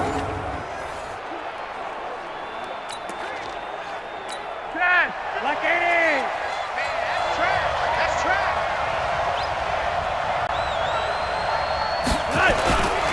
They'll run here with Lindsey. And that play will go nowhere. Losing yardage back near midfield at the 49.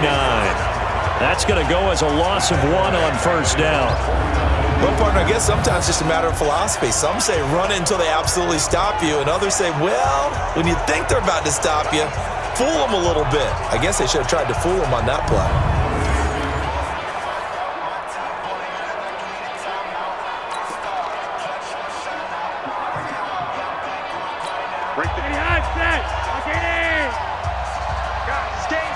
Let's go.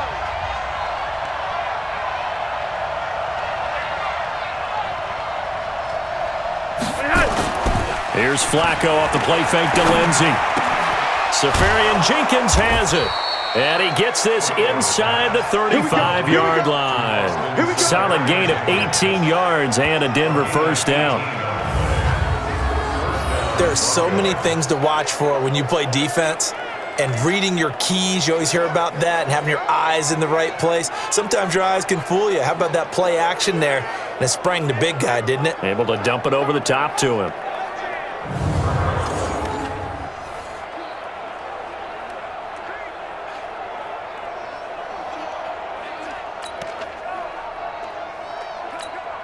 So here's a 1st and 10 now in Raider territory. Down at the 33. On the counter, Lindsey. A gain of 3, second down. You know that old expression, it's not my night? It hasn't been his so far. I don't know if the legs are a little bit heavy. Sometimes having to hang out all day and play doesn't exactly play to your advantage, but it's been a tough go for him. Every time he looks up, somebody's there defensively. That was the same case on that play. He's got this complete to Hamilton. And he's going to have another first down as the tackle comes at the Raiders' 12-yard line. A gain of 18 on the play. And the Broncos first down.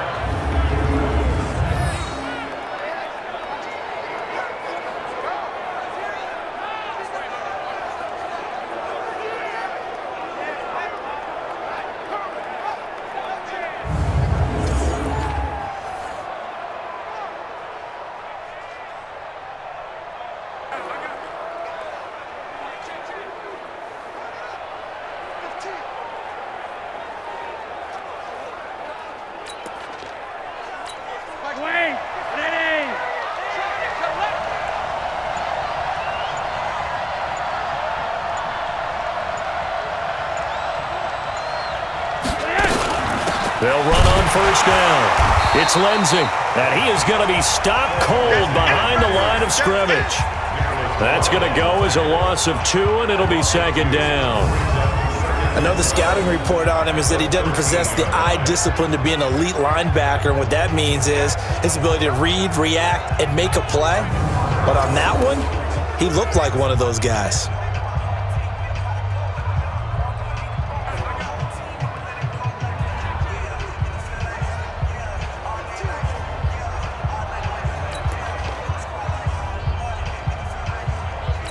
A rare misstep on that last play because the drive has been strong, but now it's 2nd and 12.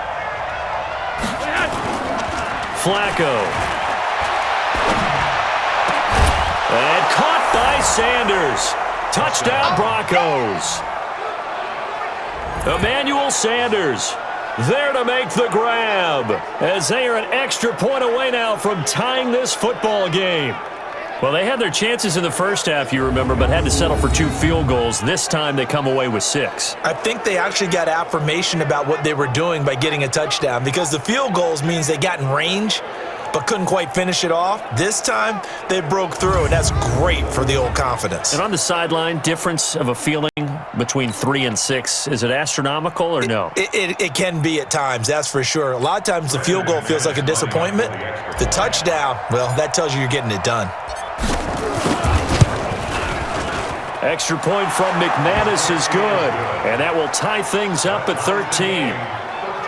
So this drive spans 7 plays, and it ends with a Denver touchdown.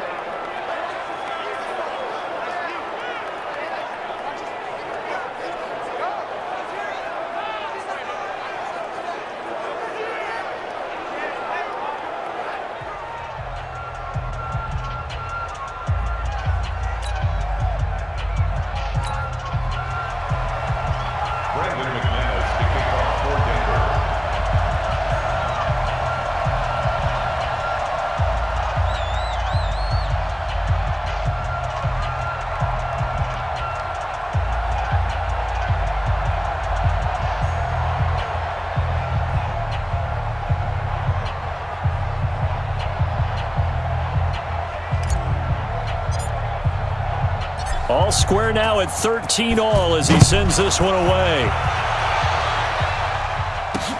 This fielded at the 2. And he's up across the 25 and down at the 28-yard line. And now Derek Carr, he is the focus of our player spotlight. And boy, Charles, they have to find a way to just get him some time to breathe back there. He's been pressured throughout this game. And I'll bet in his mind he's thinking the focus shouldn't be on how many times I've gone down. It's where is it happening? Where are the breakdowns up front? They'll never say it publicly because good leaders don't do that. But they've got to figure out what's happening in the offensive line to keep people away from him so he actually has a chance to throw the football because so far that has not been the case. 5 full sacks against him.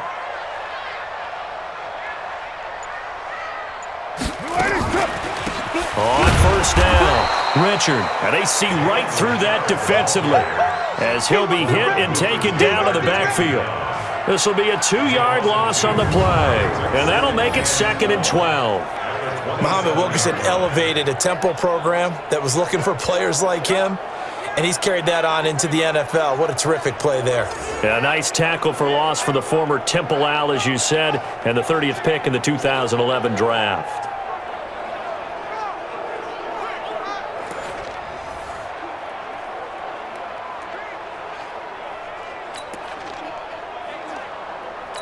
First play of the drive goes the wrong way. Here's 2nd and 12. Check. From the gun, it's Carr. And this one incomplete. Too much contact to hold on to that one, and it's 3rd down. We've seen good cover skills on display throughout this game, really from both teams. And there's another nice example there of them making it difficult to complete a pass.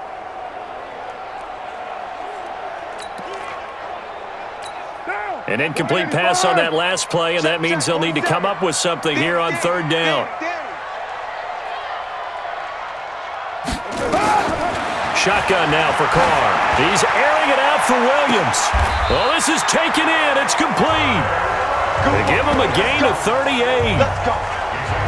You know I'm going to lean towards the defender, right? You know I'm going to do that. I know. That's a tough situation for him as I see it. But the truth of the matter is, that ball was not streaking towards him. Had a little arc on it. He's got to find a way to get his head around and make a play on the football.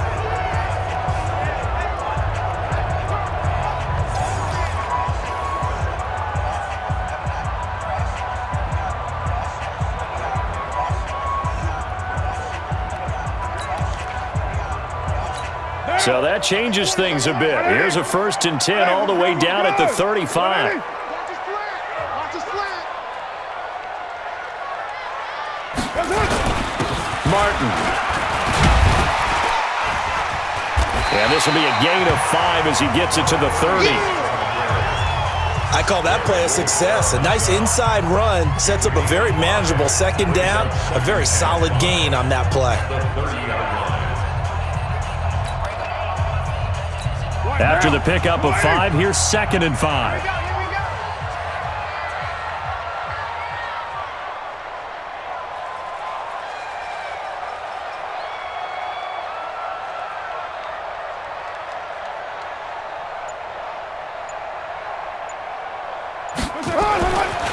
Throwing now is Carr. No, he almost had it. Already with 1 interception, just missing his 2nd there. I think he's a little trigger happy right there, and it turned into an ill-advised throw into their zone. Well, we know he has confidence. He'll throw it any place, anytime, anywhere. That time it fell incomplete. 3rd down, it's Doug Martin. And they'll get this one to about the 20-yard line. Now after the running play, we've got a man down on the field. Hate to see this. Week 1 of the season. We'll be back.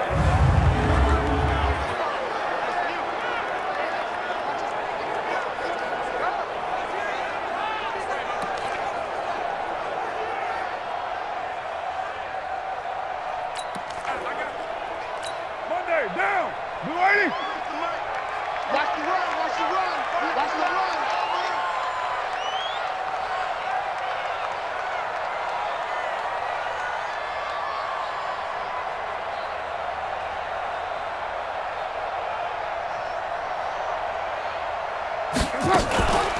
They'll run on 1st down. Richard. And he will lose yardage here back at the 23-yard line. Call it a full 3 yards in the wrong direction there. Brings up 2nd down. If you're the coaching staff upstairs, you might want to file that play away. Do you see how fast the safety closed on that one? Coming up in run support, made a big-time tackle. You might want to try and check into a pass next time. Yeah, got him for a loss. Really, really great play defensively.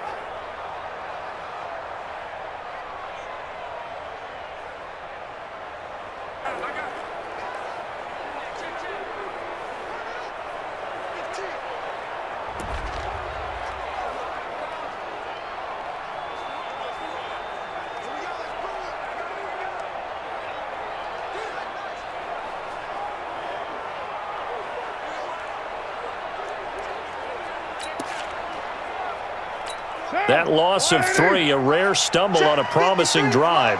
Here's 2nd and 13.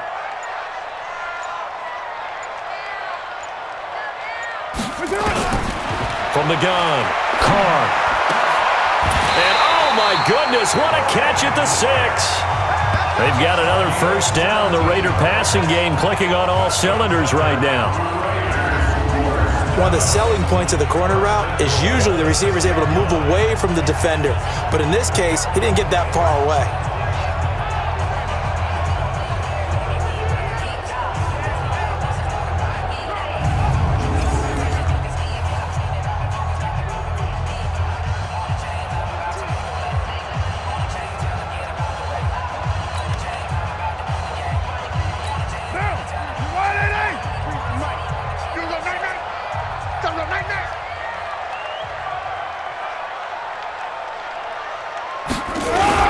They'll run. Martin. And he's going to press this one forward as they stop him right around the 1. 5 yards, a good run there, and now 2nd and goal. When we talk about being on schedule, I think they're on schedule after that run, getting it right down there on the doorstep. Maybe even a little bit ahead, because now the defense can't dictate with pressure. They're guessing about where you're going to go. I might come right back at them with the same play, the same set, and see if they can stop them. 2nd and goal from the 1.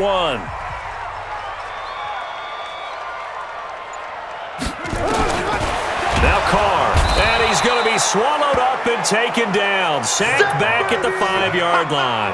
Von Miller, make that now 4 sacks for him in tonight's ball game. This has been a tough one for this offensive line. It appears almost like they've been on roller skates this entire game, the way they've been pushed around. 6 sacks given up in this one.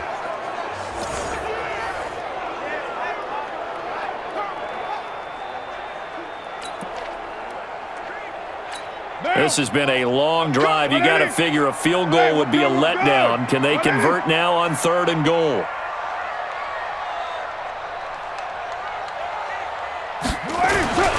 Now a run with Martin. And this effort won't be enough as they rally up to stop him a couple of yards short. This defense bending but not breaking. It's a gain of 3. It's now 4th and goal. Offensively, not what they wanted there, but hey, you can kick the field goal here and take the lead. Felt like a little bit of a statement stop, didn't it? You know, made a big play right there. Okay, guess what? Ball's in your court, guys. What are you going to do? Myself, I kick the field goal, get the 3, and take the lead. So it's his 3rd field goal now with the ball game, and they've needed his leg. This last one gives him the lead. It's been a back-and-forth kind of a game, hasn't it? Now you got to tell your defense, guys, we need you to make this stand up because we got the momentum going in the right direction, but we need you to make sure we carry it home.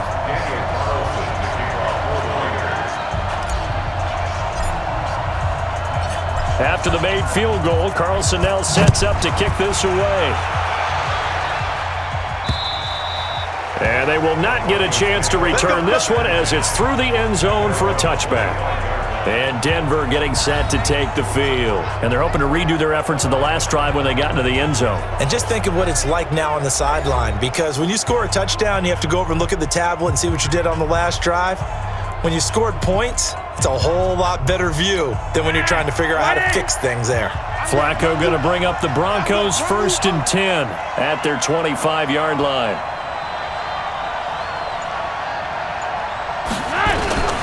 On 1st and 10, it's Lindsey. He's going to be dropped following a pickup of 7 past the 30 to the 32. Now it looks like we've got a Bronco that's banged up on the play. Hate to see this. Week 1 of the season. We'll be back.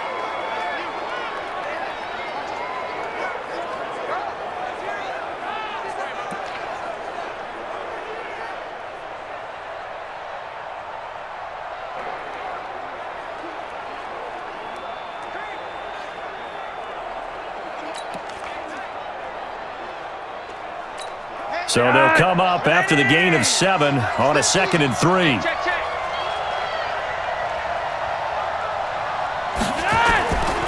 Now Flacco. And this is going to wind up incomplete. The coverage there too strong on the deep ball, and now they face a 3rd down. Sure, that pass was incomplete as they made an attempt to get a big one downfield, but that's okay because the second part of that is if you don't get the completion, at least you've told the defense you're trying to stretch them out a little bit, and they may have to change accordingly.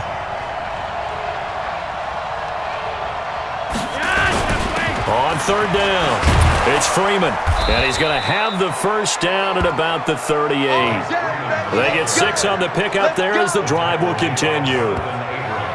There are a lot of different formulas to winning football, but one constant over the years, winning on 3rd down. That pickup there was big because they had struggled throughout this one.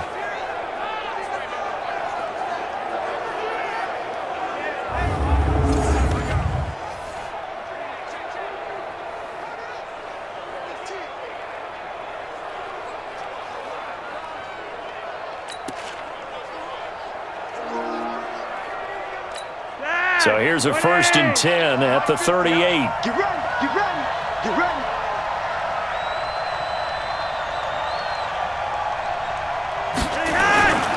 Here's Freeman.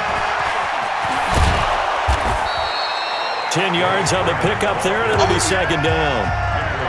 Partner, I remember a coaching friend of mine used to tell his running backs before games, make sure you run and jog with your offensive line in pregame. Get used to the ground shaking when those big behemoths start to create space for you up front.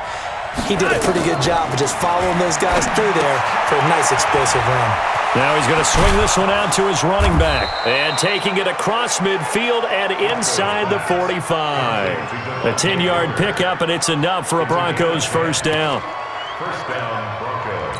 Well, that was a pretty favorable situation there. What would you call that? Second and manageable? Smart play, too. Didn't force it downfield when he didn't have it. Just checked it down, let him get the first down, and that's exactly what he did. They'll run with Booker, and he is met in his tracks behind the line of scrimmage. They'll wind up losing 3 yards here, and it'll bring up a 2nd and 13. Anytime you call an inside running play, you just know there should be a lot of congestion there.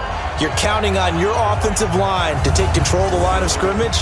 That didn't happen in this case, and that play got bottled up.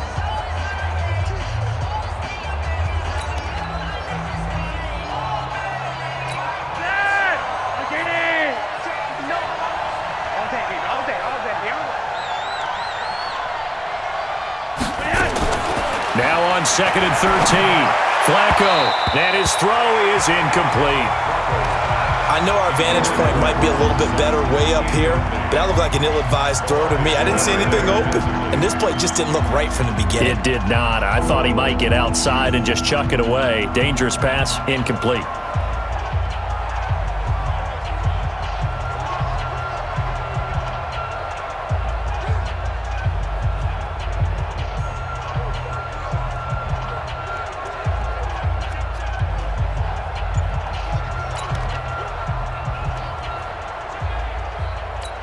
Seventh play of this drive coming up, but a long way to go on 3rd down. Barely got that snap off. Flacco now. And that is incomplete. Brandon Marshall, the linebacker, able to make the play defensively. It's always tough for the guys throwing the football when they think they've got a completion and the ball's almost there, and then someone sneaks a hand or two in and bats it away.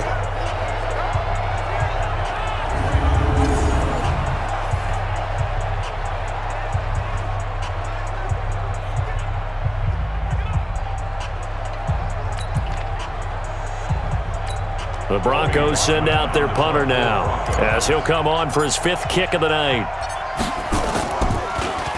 And he deserves a bronze leg as he gets this one away. And he couldn't get it to check up. That kicks all the way into the end zone for a touchback. Now the Oakland offense heading back onto the field to take over. And last time they got 3 points, but it was a chip shot field goal. And when you go to the sideline after a chip shot field goal, maybe the offense not too happy.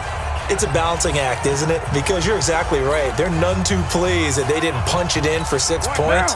But they also have to remember they did put points on the board. 3 points is 3 points. And in this league, you take points when you can get them. Not easily done. Here's Martin as they begin on the ground. Fights forward for only about a yard up to the 21. They tried a quick hitter inside, but that one was swallowed up because what they're hoping, those big defensive linemen will take the bait and move laterally and open up a crease that they can run through. Didn't happen on that play.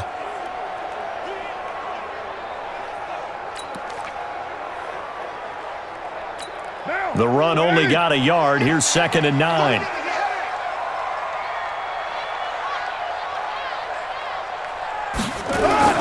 On play action. Now Carr. And that's going to be incomplete. A lot of contact, no call, and it's 3rd down. The beauty of being able to play a zone defense when you can sit back and see the ball coming out of the quarterback's hands, guess what? Creates a lot of confusion, kind of a muddle in the middle of the field where you can go make a play on the football. After an incomplete pass on 2nd down, that'll leave him trying to convert on 3rd and 9.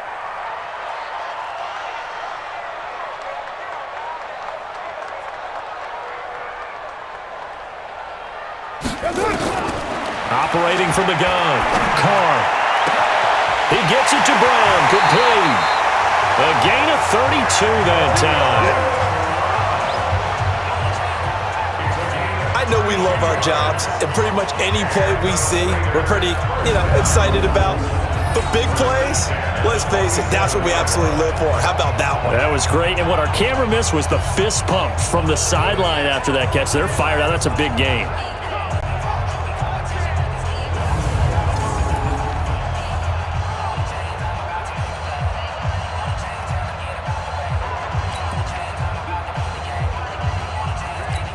So the line of scrimmage moves all the way across the 50 now as they come up 1st and 10. You don't want none, baby. You don't want none. Hey, you don't want to see me. They run. Martin. And he picks up about 6 as he gets this down to the 41. And there we saw one of the downsides of blitzing during a rundown, because sometimes you get out of your gaps. You don't fit the run quite as well because you're headed towards the ball carrier with abandon.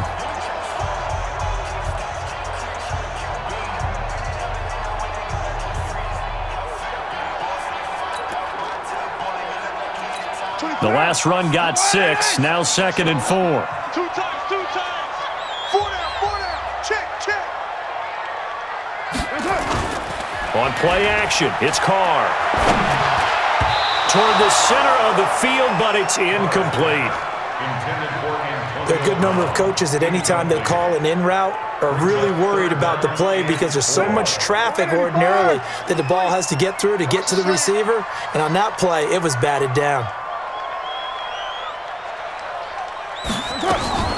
On 3rd down, Richard.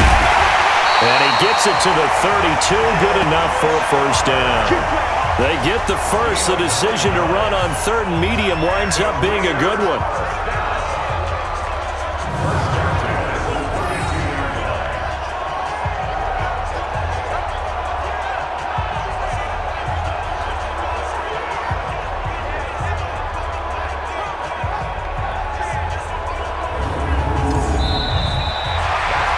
Through 3 quarters here on NFL Kickoff Weekend. We'll return with more after this. This is the NFL, and it's on EA Sports. A great Monday night to wrap up the weekend football. 2 division rivals and a great finish ahead as we come up on 1st and 10.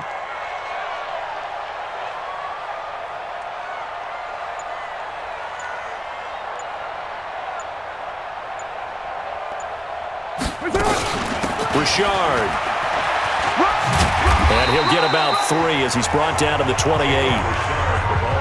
Offensively with the lead, you want to run the ball, keep the clock going, but you also want to still kind of be in attack mode too, right? So how do you do that and not come back on your heels? Think about all the practices we've watched where they have that tempo period to go over things just like this, where they describe the scenario, tell you what they're looking for, and make sure that they're still attacking, yet at the same time not going so fast as to leave too much time on the clock. That one goes for 24 yards. Good route, good pickup for 1st down yardage, and that is a tough one to cover, the angle route, because a running back getting out of the backfield, if you're trying to cover that, especially if you're in the linebacker spot and you're seeing this play develop, he heads out towards the flat first, and that often gets you to overcommit running in that direction. Then he cuts back up inside you into the middle of the field. That's what we just saw there for a nice pickup.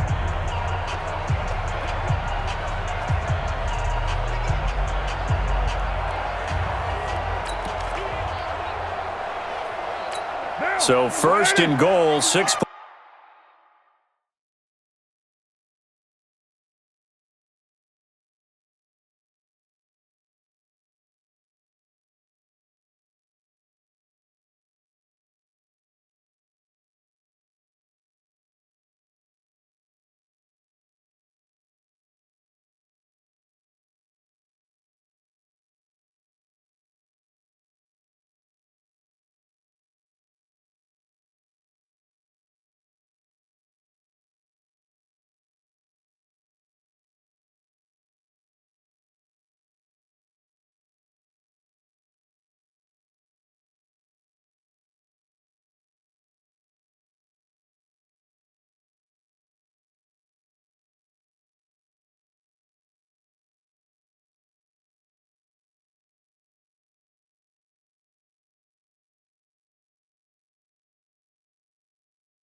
Points here would go a long way toward wrapping this one up.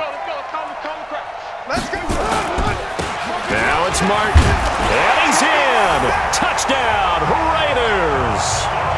A 5-yard touchdown run. And the Raiders able to extend that advantage. And there you go, nothing really too complex. Block, keep to your assignments, let them run it in. They did it. Fundamental football. Good blocking, beats good tackling on that play. End result, touchdown.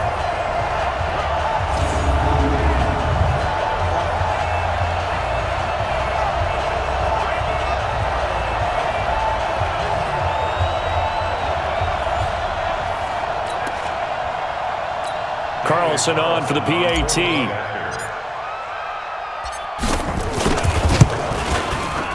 And his guys will take a 10-point lead. So that drive, 80 yards, 9 plays. And it ends with a Doug Martin touchdown run.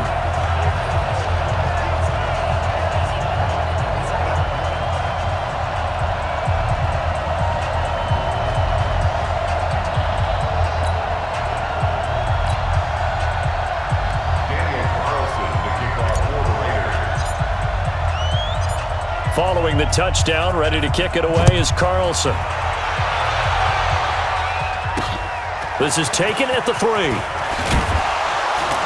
They'll bring it back to just about the 25, call it the 24-yard line. So the Broncos coming out now. And down on the scoreboard, certainly needing to avoid what happened on the last drive, punting the football. Sense of urgency has to take over for them here. They know the score. They know the situation. And by the way, the punter no longer exists for their offense. That's how they have to treat this drive. They need points. Big time. 1st and 10 here for Flacco. Got a man that's complete to Hamilton. And they get him down, but not before he takes it across the 40-yard line. 18 big yards on that one, and a Denver first. This possession means so much for them. They've got to focus on this drive and find a way to make this a one-possession game. Yes. Got to get a score. Yeah, so good with a field goal. Don't necessarily need a touchdown.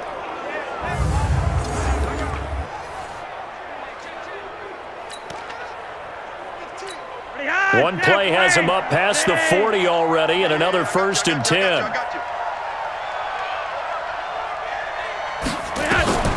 From the gun, Flacco. Nowhere to escape, and he goes down. And they weren't in zone coverage. They were in man, and each man did his job. And that looked like vintage, old-school coverage, didn't it? Man coverage reminded me of an old Raiders team. They had a Hall of Famer at one corner and a Defensive Player of the Year at the other, and they just locked people down. And a flag comes in as that one falls incomplete. Well, let's see who this is on. So the contact came before the ball got there, and the flag is thrown. Timing is everything, isn't it? And it's so hard to cover these great receivers. They have such great body control, and they can fake you out. In this case, as you described, got there before the ball got to the receiver. Penalty flag had to come out. Throwing on 1st down, but this one winds up to be incomplete. We have not seen a whole lot of wide-open receivers. Everything seemingly has been contested. And that's another nice job there to force an incompletion. They've been very cohesive, knowing each other's moves all game long, and they've been on the spot just about every time. And they've held them in check on the scoreboard. And he'll go down, but not before getting this inside the 30. A gain there of 21 yards.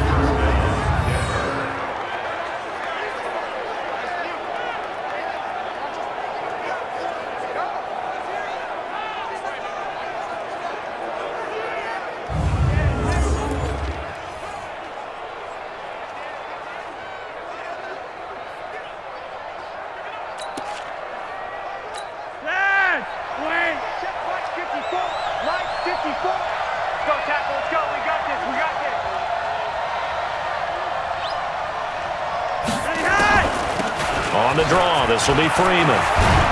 And down inside the 15, shy of the 10. Denver has the 1st down, the play going for 15 yards. What makes a draw play like that successful? Well, we did see where he made the first wave miss, and that was a big part of it. But a lot of it is just being actors back there, making the defense think it's going to be a pass.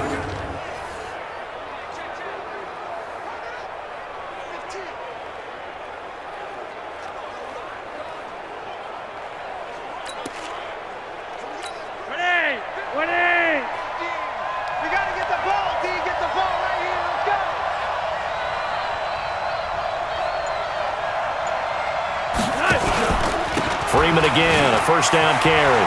And he'll take it into the end zone for a Denver score. Taking it in from 11 yards out, as they are now just an extra point away from making this a 3-point game. Solid job up front, really just a solid job all the way around to get that one in. Yeah, that was well executed, wasn't it? Well blocked, well run, end result, 6 points. Touchdown. McManus's point after is good. And now things get a bit more interesting here in this fourth quarter. So the drive there took 6 plays. And the final act came from Royce Freeman on the touchdown run.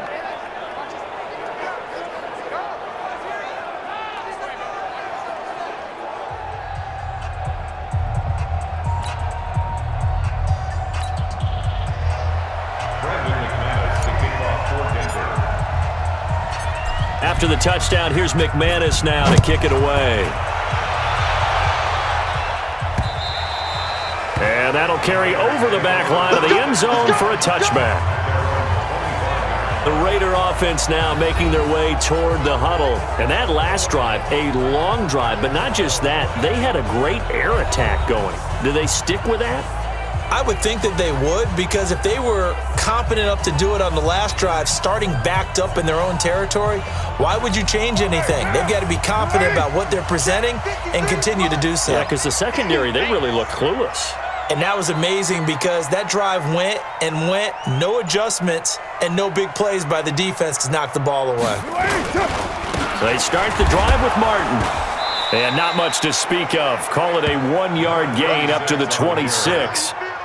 Well, Brandon, pace comes into play now because they've got the advantage. They've got the football, but they've got to be very careful about what speed they're going to play. You know, my music teacher back in New Paltz, Mrs. Bythema Bagley, used to say, don't go prestissimo when you really want to go largo.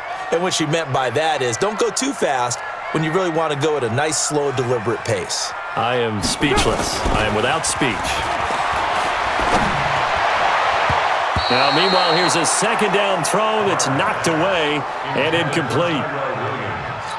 And that one was knocked away, and I think the defenders are going to be a little upset with themselves. They made the play on the football, but that one felt like a forced pass by the quarterback.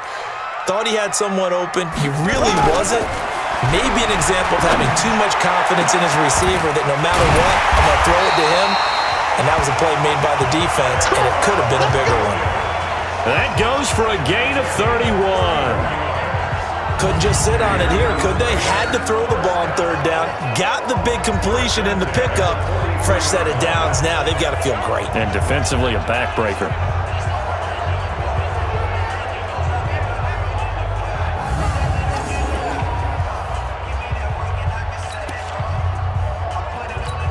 So the big play gets him across midfield now for 1st and 10. All day, every day, any day.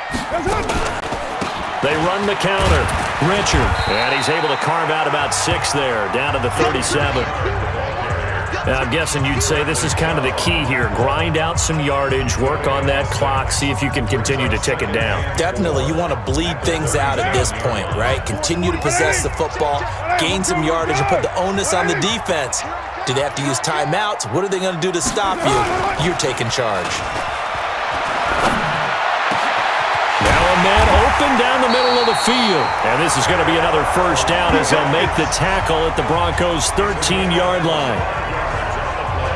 Tell you what, he's been able to put the ball in some tight spots all game long. That throw, no different. Yeah, a lot of people would call it a gutsy type of a throw. I think he looks at it as, I can do it, so it's not that big of a deal to me, and I'm going to keep firing.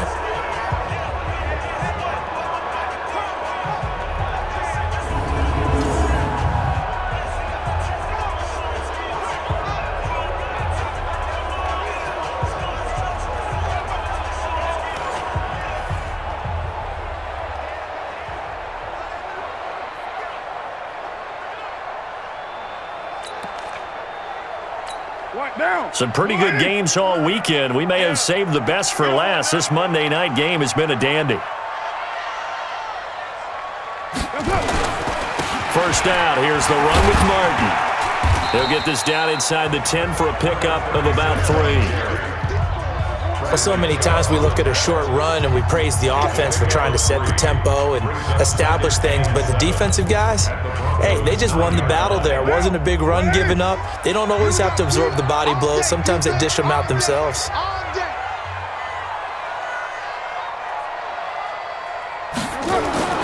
On 2nd and 7, Carr. And finding the tight end, Wilson. And he is in. Touchdown, Raiders. A 9-yard touchdown grab. And the Raiders able to extend that advantage. A good tight end is a heck of a weapon for any quarterback, especially when you're able to create some mismatches. Sometimes they work against a linebacker, sometimes they work against a smaller defensive back.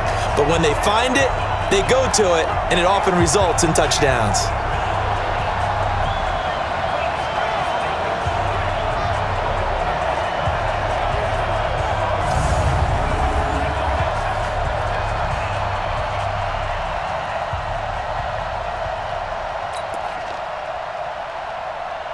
Carlson now to add the extra point.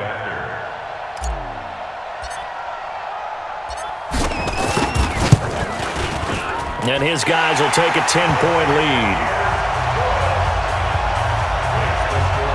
So the drive winds up going 75 yards in 7 plays. And it winds up in 6 points for the Raiders.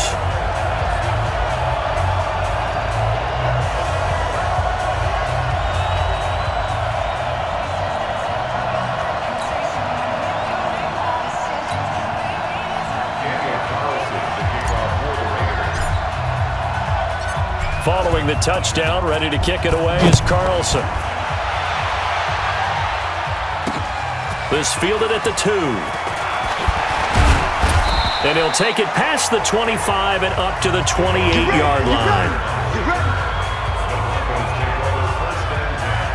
Now this Broncos offensive unit ready to head back out onto the field. And we have seen a lot on the scoreboard here in this quarter. So sometimes you talk to me about tendency breakers on offense. These defenses struggling. Are there tendency breakers on defense? All defensive coordinators keep something in their hip pocket for these types of situations. What can we do to slow down the onslaught?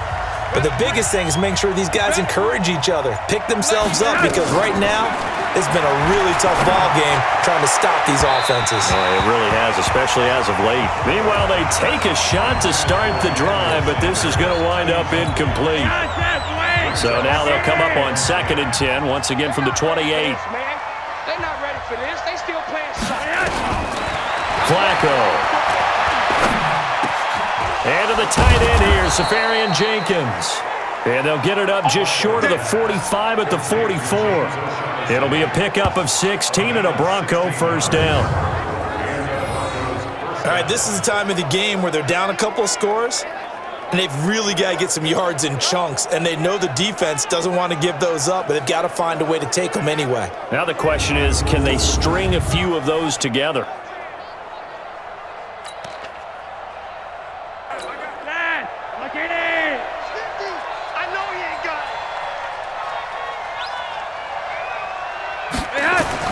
Throwing here on first down, Flacco.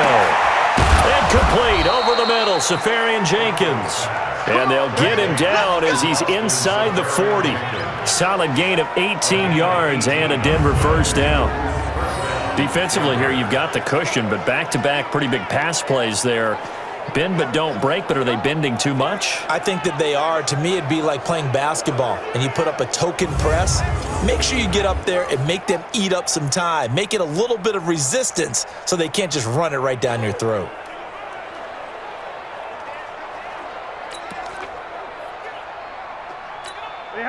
So here's a 1st and 10 now in Raider territory at the 38. On the draw, it's Booker. And an alley to run. It's a 7-yard carry to set them up with a 2nd and 3. Well, no matter how they phrase it, staying on schedule, staying ahead of the sticks, whatever you want to call it, 7 yards on first down, that fits the bill. Lock it in. 50. He can't hang. He's not going to get me.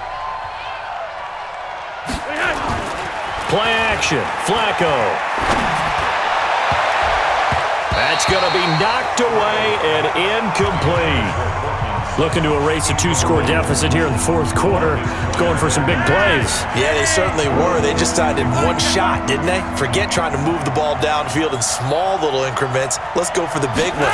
But how about the defense playing situational football, looking at the scoreboard and realizing what can hurt us most? The deep shot. They played it well. He needed 3. He got 2. Now that'll set up an interesting situation here on 4th and a yard. Normally when you see a short gain in the middle of a 3-4 defense, go ahead and pat the nose tackle on the back because he's holding things up and taking on extra blockers, which allows one of the inside linebackers to roam free and make the tackle.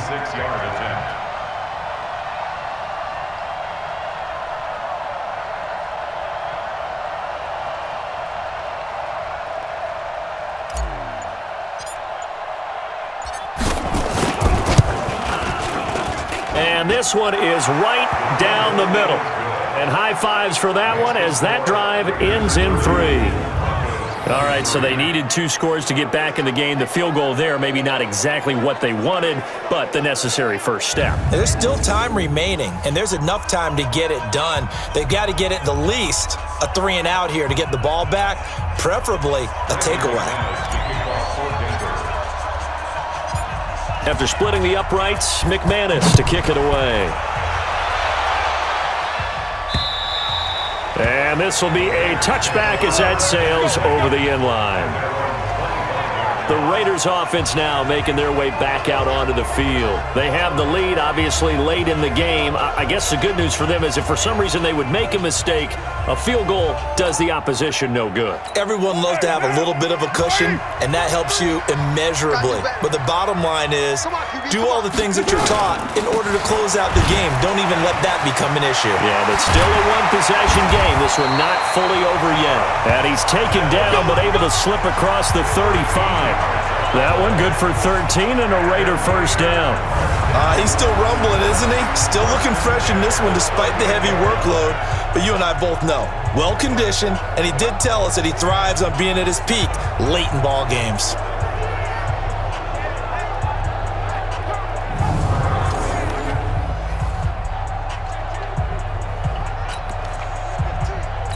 So here's a 1st and 10 at the 38. 53, Mike, 53.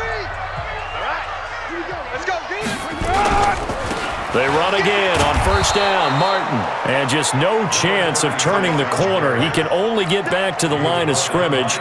2nd and 10 coming up. Heavy on the edges, heavy on the edges.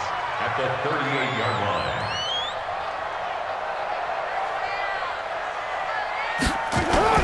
They fake the handoff. Now Carr. He's airing it out for Williams. And that's caught inside the 35. Holding offense.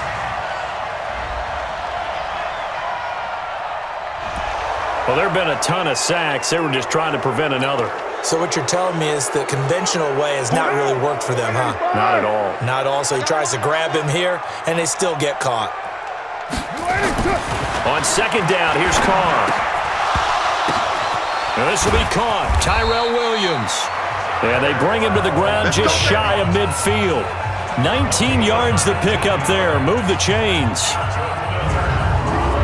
Another nice pickup through the air, and I think a lot of people might expect them to run the ball in this situation, Brandon, but with this lead, they're electing to throw the football. Swings, slants, quick outs, things that they consider safe.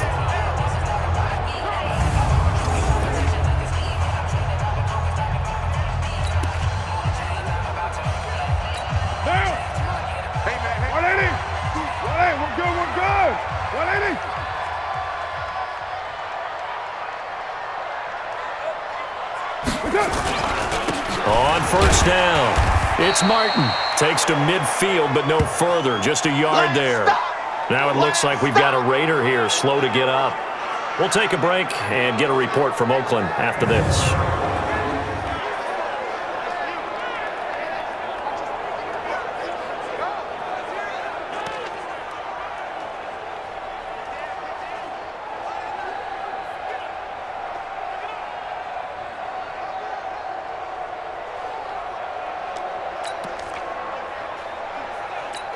Here's 2nd and 9, just a yard on that last run. Here we go. Here we go. Here we go.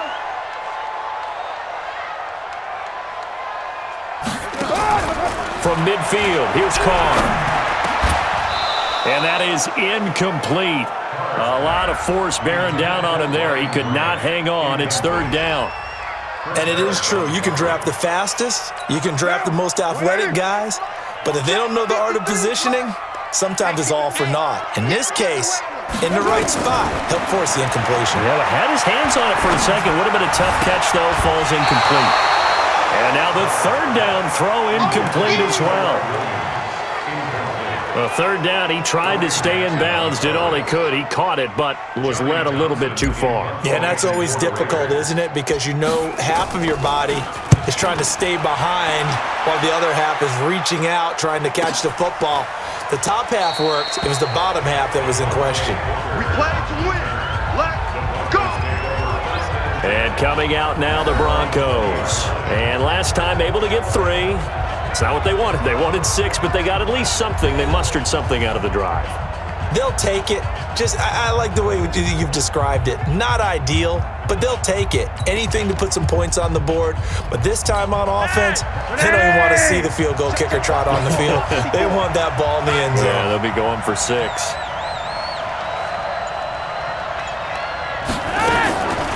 The drive starts with Devontae Booker. And that didn't fool anybody. He's going to be dropped in the backfield.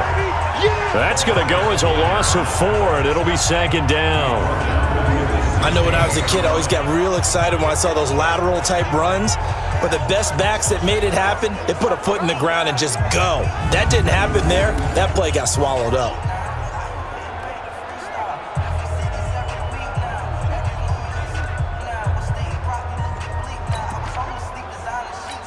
Well, the first play of the drive lost 4. Now they'll look to move it forward here on 2nd and 14. Now Flacco.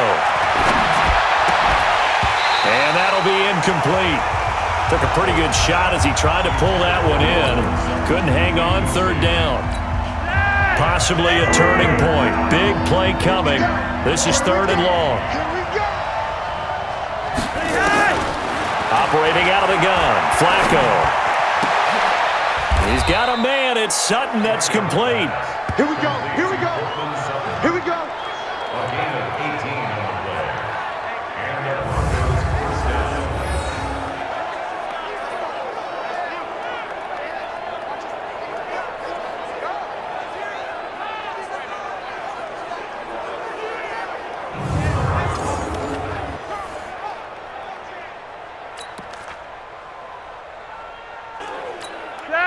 Ball up to the 35 now as they come up on 1st and 10.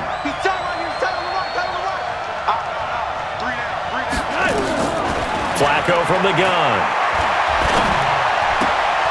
And the tip there altered the ball flight, and it falls incomplete. It'll be 2nd down.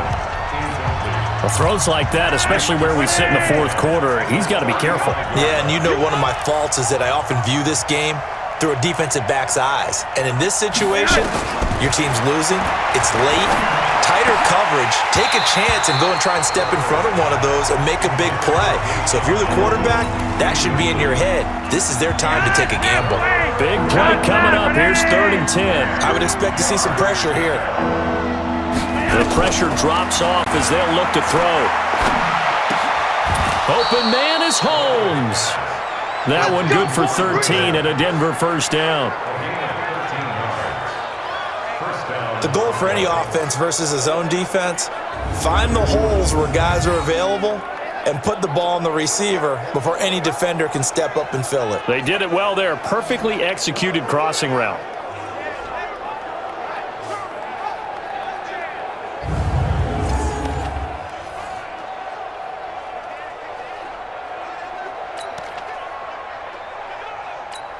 The drive continues as they search for a tying touchdown. Here's 1st and 10.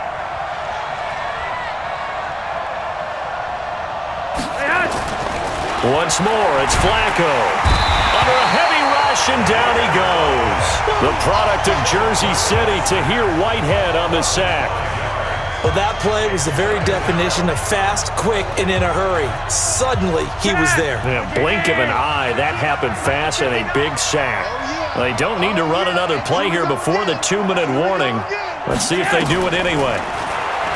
After the sack on first down, Flacco, and this one incomplete. Too much contact to hold on to that one, and it's third down. They went with a dime look on defense. 2 extra defensive backs on the field and covered up essentially every blade of grass. That allowed them to disrupt the play. Possibly a turning point. Big play coming. This is third and long. Flacco looks to throw. And the throw there going to be incomplete. You can tell they were hoping for a flag there offensively. Several on the sideline motioning. Hey, why not a penalty? Why not a penalty? What did you see? Yeah, I think you've got to let them play, and the officials are instructed. If there's contact coming from both sides, no flag. Let them fight it out. And forces fourth down. Now they go for it on fourth, but this one is going to wind up incomplete. So it's Raider football as we get you reset. They've got a 1st and 10 as they look to try and finish this one off. Here's Jacobs on 1st and 10. 3 yards on the pickup there, and it'll be 2nd down. Now the Broncos are going to call the first of their timeouts as they'll talk things over prior to this upcoming 2nd down play.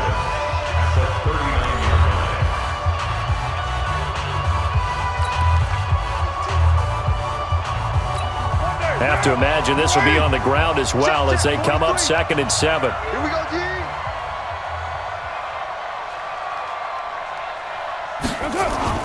Carr going to look to throw. And that going to be incomplete. A lot of contact, no call, and it's 3rd down. It's a lot of contact going on there, and in the end, unable to keep 2 hands on the football and bring it into his body. Everything looked pretty good until the finish. On 3rd down, Richard. And a short gain there down to the 37-yard line. He continues to struggle to find a crease to break off a big one and might need to just put that aside and just try and ram his way forward and get what he can. A 54-yard attempt. And that will wind up just short. He had it on line. It ran out of gas at the end, and this score will stay right where it is.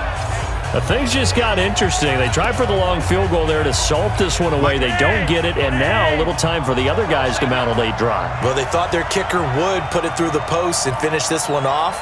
I'm sure they discussed pooch punting it and letting their defense take over. Well, the defense now has to make it stand up, but they didn't get the best field position because the ball comes back to the line of scrimmage. And he'll be corralled out across midfield down to the 45. The Raiders going to use one of their timeouts, and they'll be disappointed to have to burn one there after giving up the 1st down.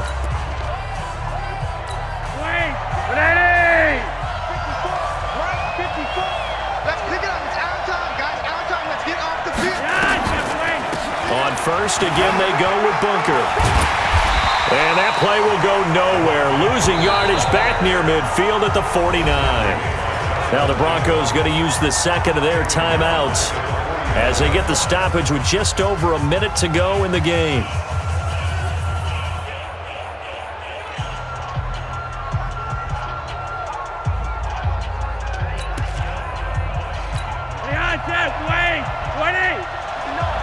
Watch the slip. Watch the slip. Flacco to throw. Safarian Jenkins has it. And he's going to have another 1st down as the tackle comes at the Raiders' 33. Fifth catch of the game for him there. Yeah, and the tight end position is now becoming a volume pass catcher. Used to be occasional, right? Safety valve. Throw one to him every so often, but mainly they want him out there to block. Nowadays, an integral part of the passing game, and they create such great mismatches that they often become the leading receiver.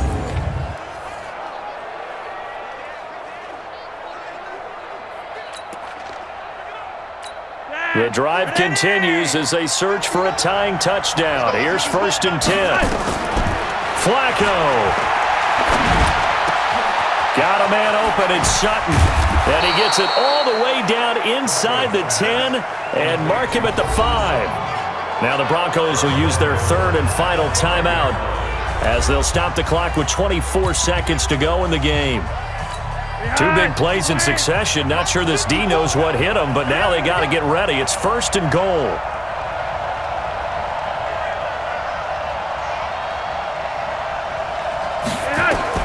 Back to throw.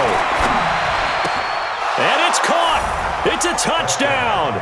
So they rally here in the final minute, and they're an extra point away from tying this game. There was no going through the progressions on that touchdown pass. Yeah, nor was it necessary. His receiver won that route early, presented himself. No reason to wait. Go ahead and put it on him and score a touchdown.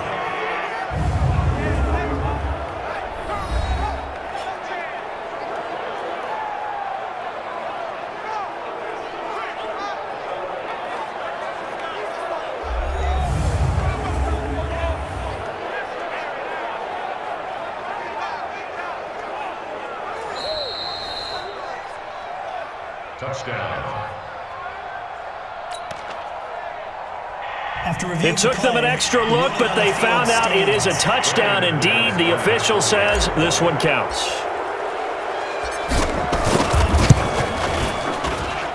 Don't forget the extra point. It's up and good. And, partner, we've got a tie game here in the 4th. 5 plays there on that drive. And it culminates in a touchdown by the Broncos.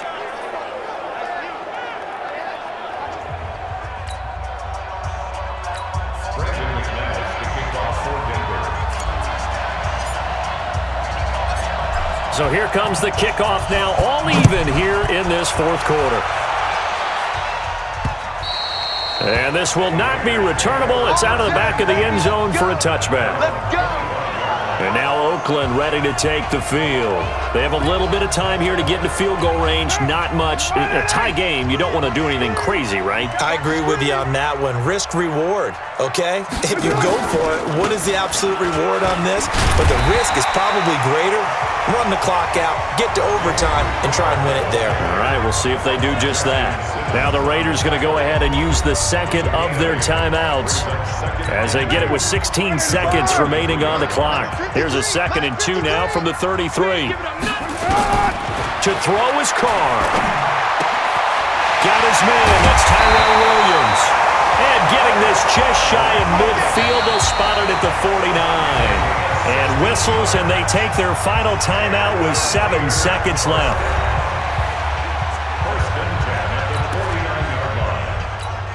Back-to-back good plays have them on the move on 1st down. Carr to throw. And this will be incomplete. 1 second left to go. Now Carr, after the incomplete pass, brings him up 2nd and 10. Now Carr. And that is incomplete. A lot of force bearing down on him there. He could not hang on. It's 3rd down. And here in overtime, if the team that receives the ball scores a touchdown, it's over. If they don't, we can still have some more football. That's exactly right. If they go down and kick a field goal, the other team gets a possession to either match it or score a touchdown to win the ball game. If both teams kick field goals, the next team to score wins. But if the receiving team throws a pick 6 or fumbles the ball and it gets picked up by the defense and they score, the game is over at that point.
So a tie ball game here as the kick's away.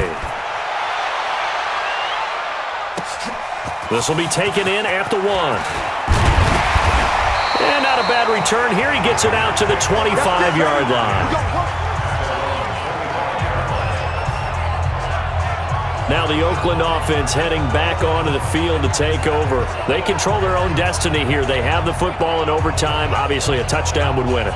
And I think teams around the league are still adjusting to the idea of going downfield, scoring a touchdown wins the game, because they were used to just going downfield and trying to get in field goal range to win a game. Still having to make that transition. Let's face it now, the ones who are doing it best know they need to go down, attack, put the ball in the end zone, and not leave it up to a field goal and give the other team a chance. Yeah, as we said, they control their own destiny now.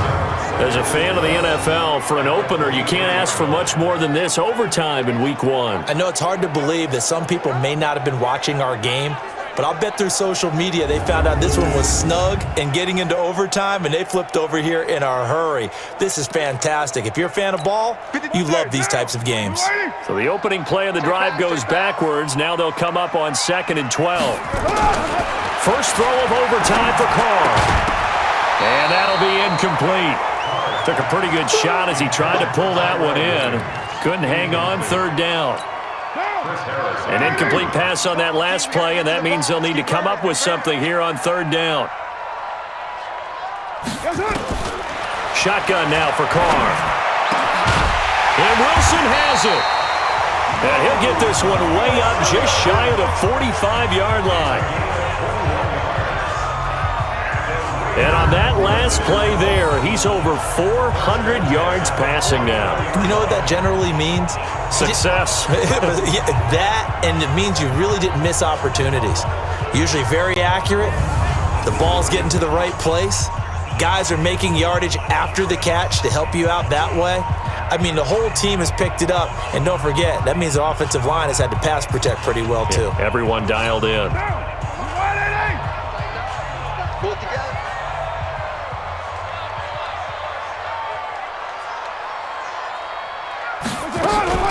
They'll run on 1st down. Richard. On the tackle that time, Shelby Harris. Some of the most unselfish players on any football team, defensive tackles, because we ask them to just eat up blocks and allow other people to make tackles. But when he can make a play himself, as we just saw there, that's a big day. Carr's throw here caught by Williams. And this is going to be another 1st down as they'll make the tackle at the Broncos' 40.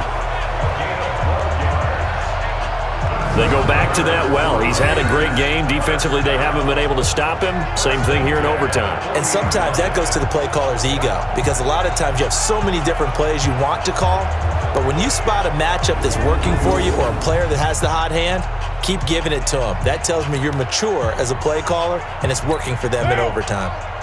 So a 1st and 10 now in Denver territory, right at the 40. Carr gives to Rashard, and he only manages a couple here down to about the 38-yard line. Typically, we think it's the strong safeties that are better tacklers, especially closer to the line of scrimmage amidst traffic. But in this case, how about the free safety coming up and making the big-time play? Watch the twist, watch the twist.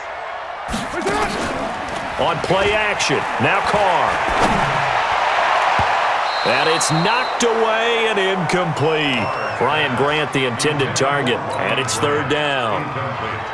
Sometimes it looks pretty simple, batting the ball away, but oftentimes there's some pretty good teaching and practice that goes into it.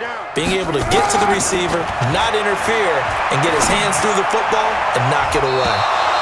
Now the throw on 3rd down, knocked away and incomplete. The All-Pro Von Miller there defensively.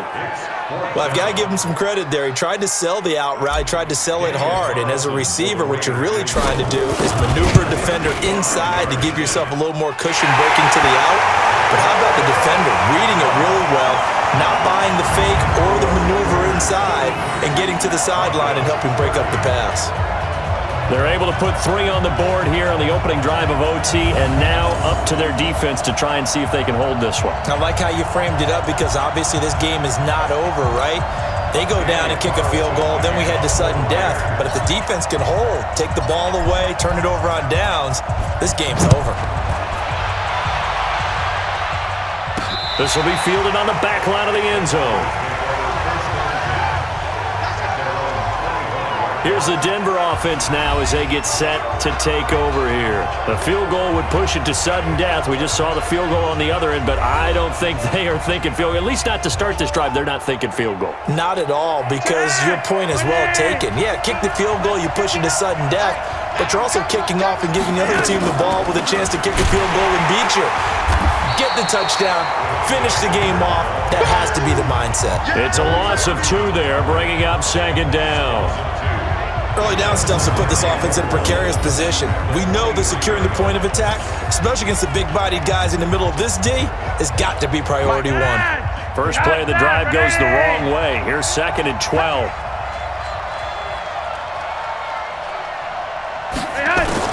So now it's Flacco's turn to fire here in the extra session. And this one incomplete. Too much contact to hold on to that one, and it's 3rd down. That would have been a great catch, but it's real difficult to hold on to him because it was contested all the way. Would have been a great play if he'd been able to haul that one in. 3rd down. Flacco needs a decent chunk of yardage. Got a man that's complete to Hamilton. And he's going to come up a bit short. He needed to get to the 35 for the first, but he only makes it to the 34. And with that last play, he's now up over that 300-yard mark. And in today's NFL, it almost feels routine. And I hate that when you talk about a 300-yard passing game. To me, 300 yards still signifies excellence, and he's achieved that in this performance. That, the definition of a do-or-die play, but they keep this overtime session going with a 1st down. The 4th down run successful. Now they look to pay it off on 1st down. Now this one complete downfield on the left side. Now he's going to get this all the way down inside the 35. 25 yards that time. He's padding his already great numbers here in overtime. More importantly, though, moving his guys downfield. And I think that's exactly what's going through his head right now. Moving them downfield, putting them in a position to win the game. The stats, that's for the fantasy guys. I know they're enjoying that show. Flacco on target to Hamilton. And inside the 20 before he's brought down. Denver has a 1st down on the 15-yard play. Offensively, back-to-back really nice plays. This defense, they've got 2 timeouts, maybe should burn one. Yeah, when you get back-to-back explosive plays, to me, anything over 10 yards, I don't care if it's a run or a pass, I count it as an explosive play. That sets your defense back on its heels. A timeout here would be a good idea and try and get themselves settled because we're in OT. This is big time.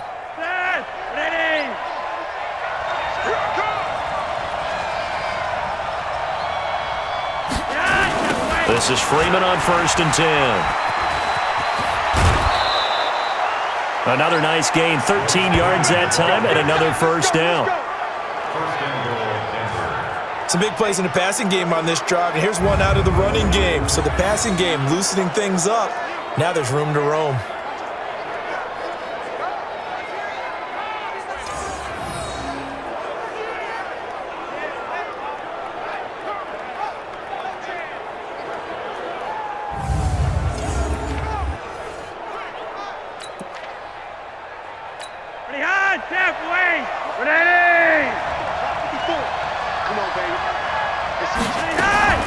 They'll try and run with Booker. And he is in for the score. And it is absolute stunned silence here as they win it on the road in overtime.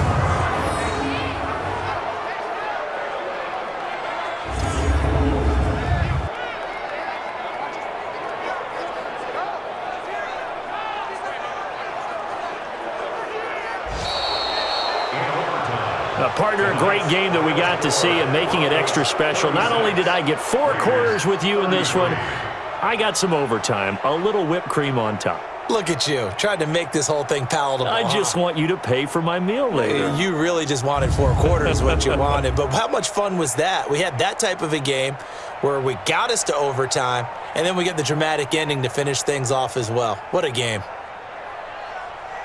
So for Denver, they needed overtime to do it, but they get the Week 1 victory thanks to the field goal. And they will head back home next week. Meanwhile, for Oakland, they obviously fall to 0-1 with the defeat. And they'll get a chance to redeem themselves